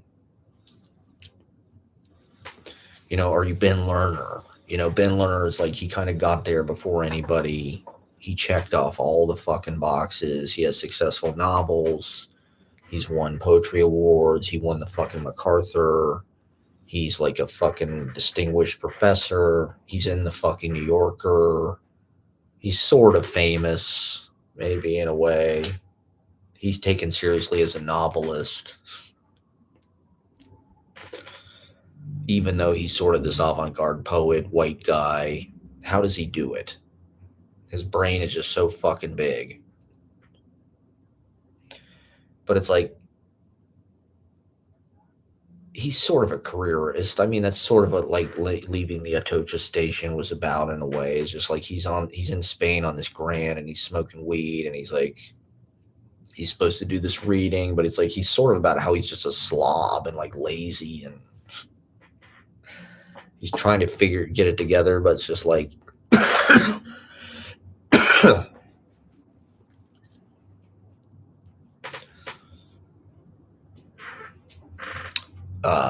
you know, does that stuff matter? Why does David Foster Wallace matter? You know, David Foster Wallace is somebody that like I don't really know there's been any writer since David Foster Wallace that not that I never really read David Foster Wallace, but the way that smart people or like literary nerds talk about David Foster Wallace, I don't really know that there's been another writer since then that has that same kind of like cultural magnitude or genius. He's like the closest thing to James Joyce or something in the most, I don't know. That's the impression that you would have. He's like a super brain. everybody thinks David Foster Wallace is just kind of like the smartest last. And who's comparable to that since then? Like, who's written an infinite jest type fucking thing? Like,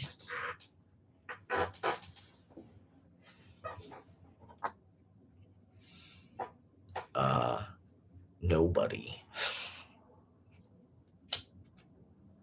Not Ben Lerner. Not yet. Ben Lerner's just kind of, I don't know. To me, he's been kind of in the institution his whole life, probably, right? Like, he went to Brown, he got a fucking MFA, he probably started teaching pretty much immediately. I don't know. It's just weird. It's weird how like academia is like corporate, and it's not like this ivory tower. It's sort of like Whole Foods or something.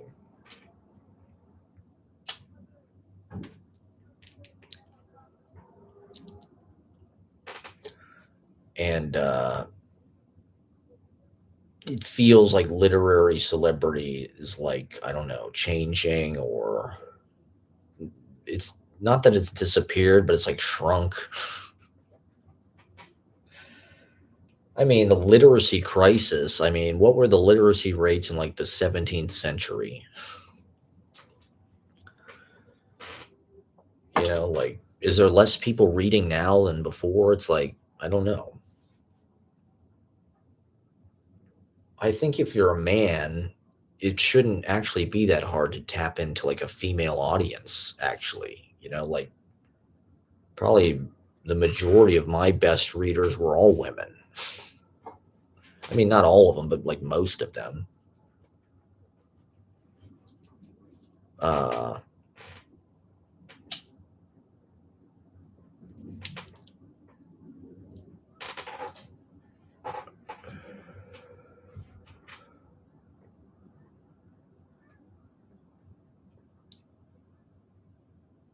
so I don't know, the idea that like there's this like seclusion or like walled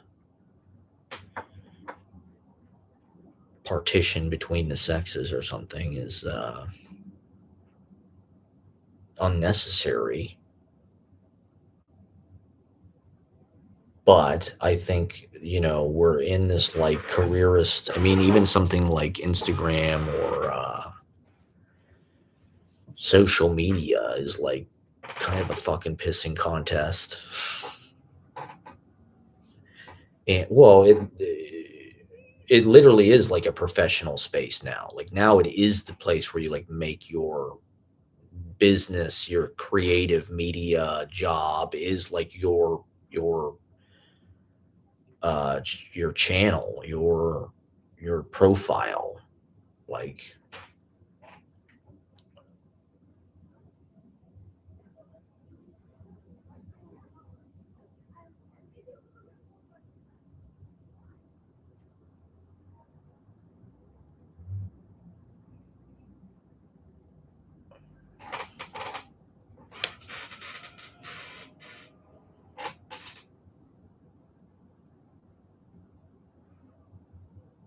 um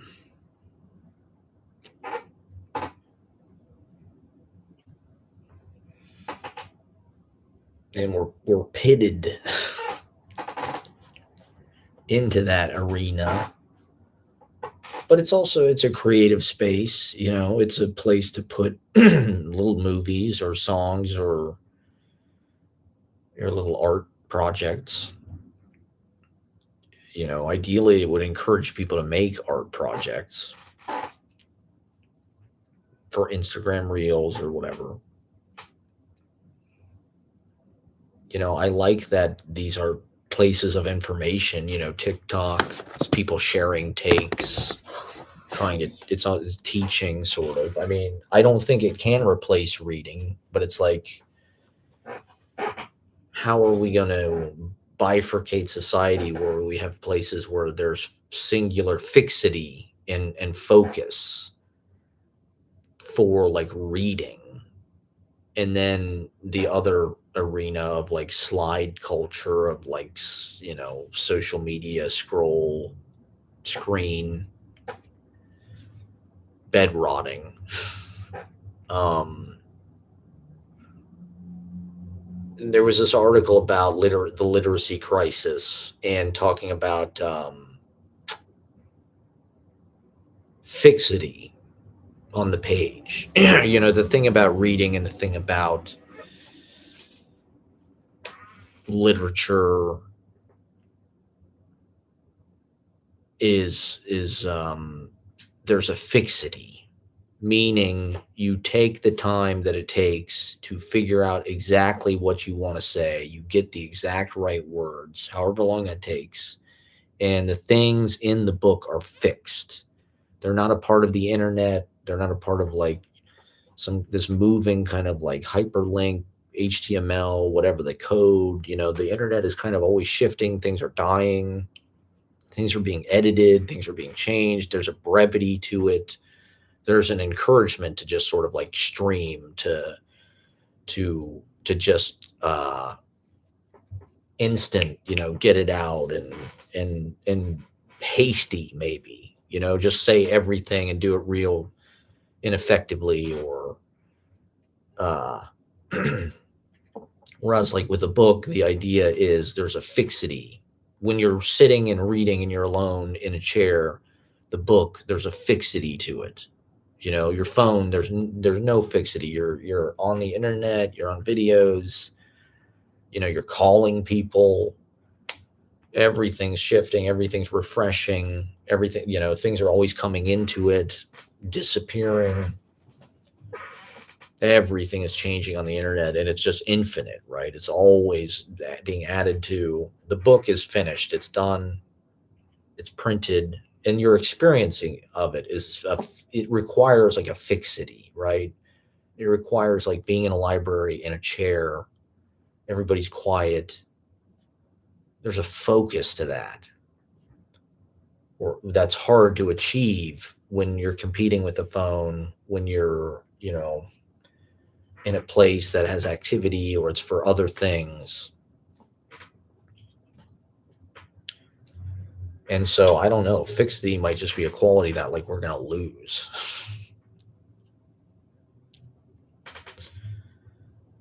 Um, like if people are really not reading anymore, like I don't know.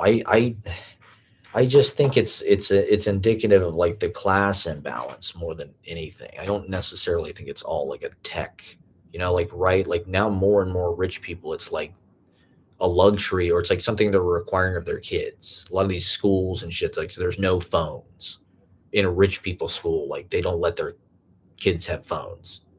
Whereas like poor people, it's just like put them on the fucking iPad. Leave me alone. I worked all day raising other people's kids or being a child care or something. Um,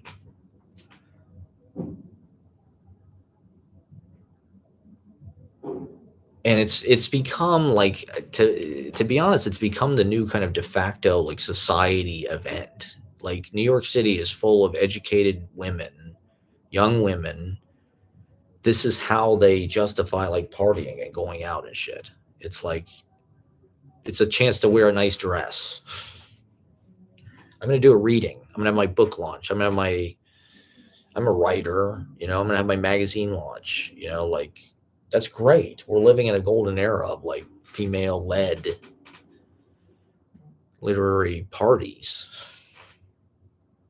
Or, I mean, it's not even necessarily female led, but it's just like I don't know. It's become like a status symbol for rich people to like be a writer or be around, to art wash your generational wealth by, being part of the glitterati downtown.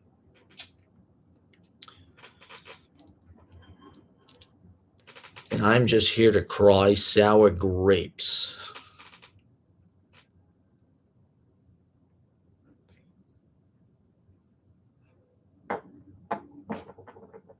This is a nice shot, actually. Let me get this shot real fast.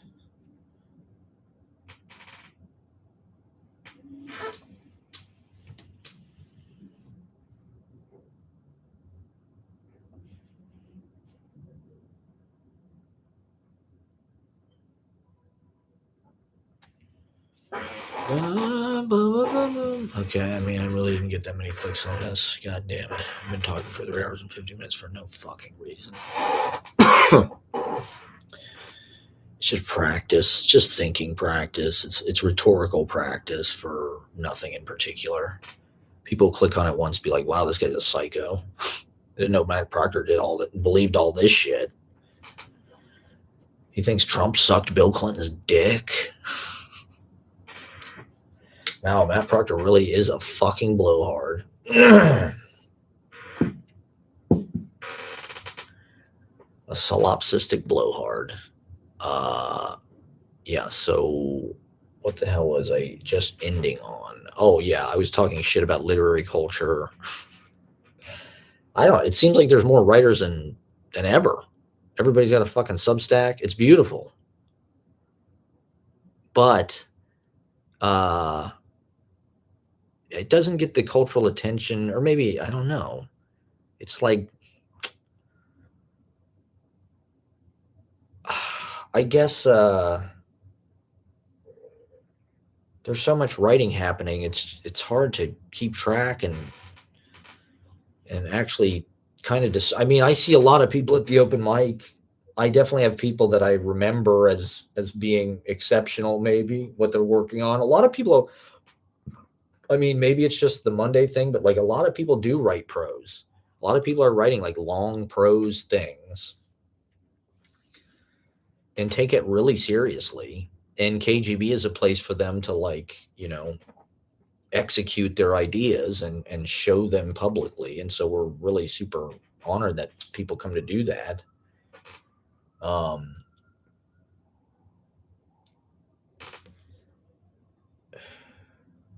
You know, I don't want to discourage that. You know, it sucks that it's all rich people and hot people that are cooler than me and bigger on Twitter and you know, half my age practically. And I don't know where I really exist within the literary landscape. If I don't even, you know, this guy said to me the other day, oh, I didn't even know you were a poet. Matt, I didn't know you were a poet. It's like, I'm kind of hiding in plain sight in a weird way, which is exactly where I want to be in a weird way.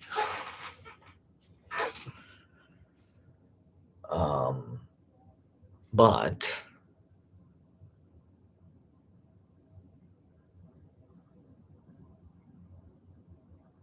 I don't know. I mean, I've taken a look at this and that I could get my hands on, Forever Mag or The Drift, or people, like I said, various people's Substacks, and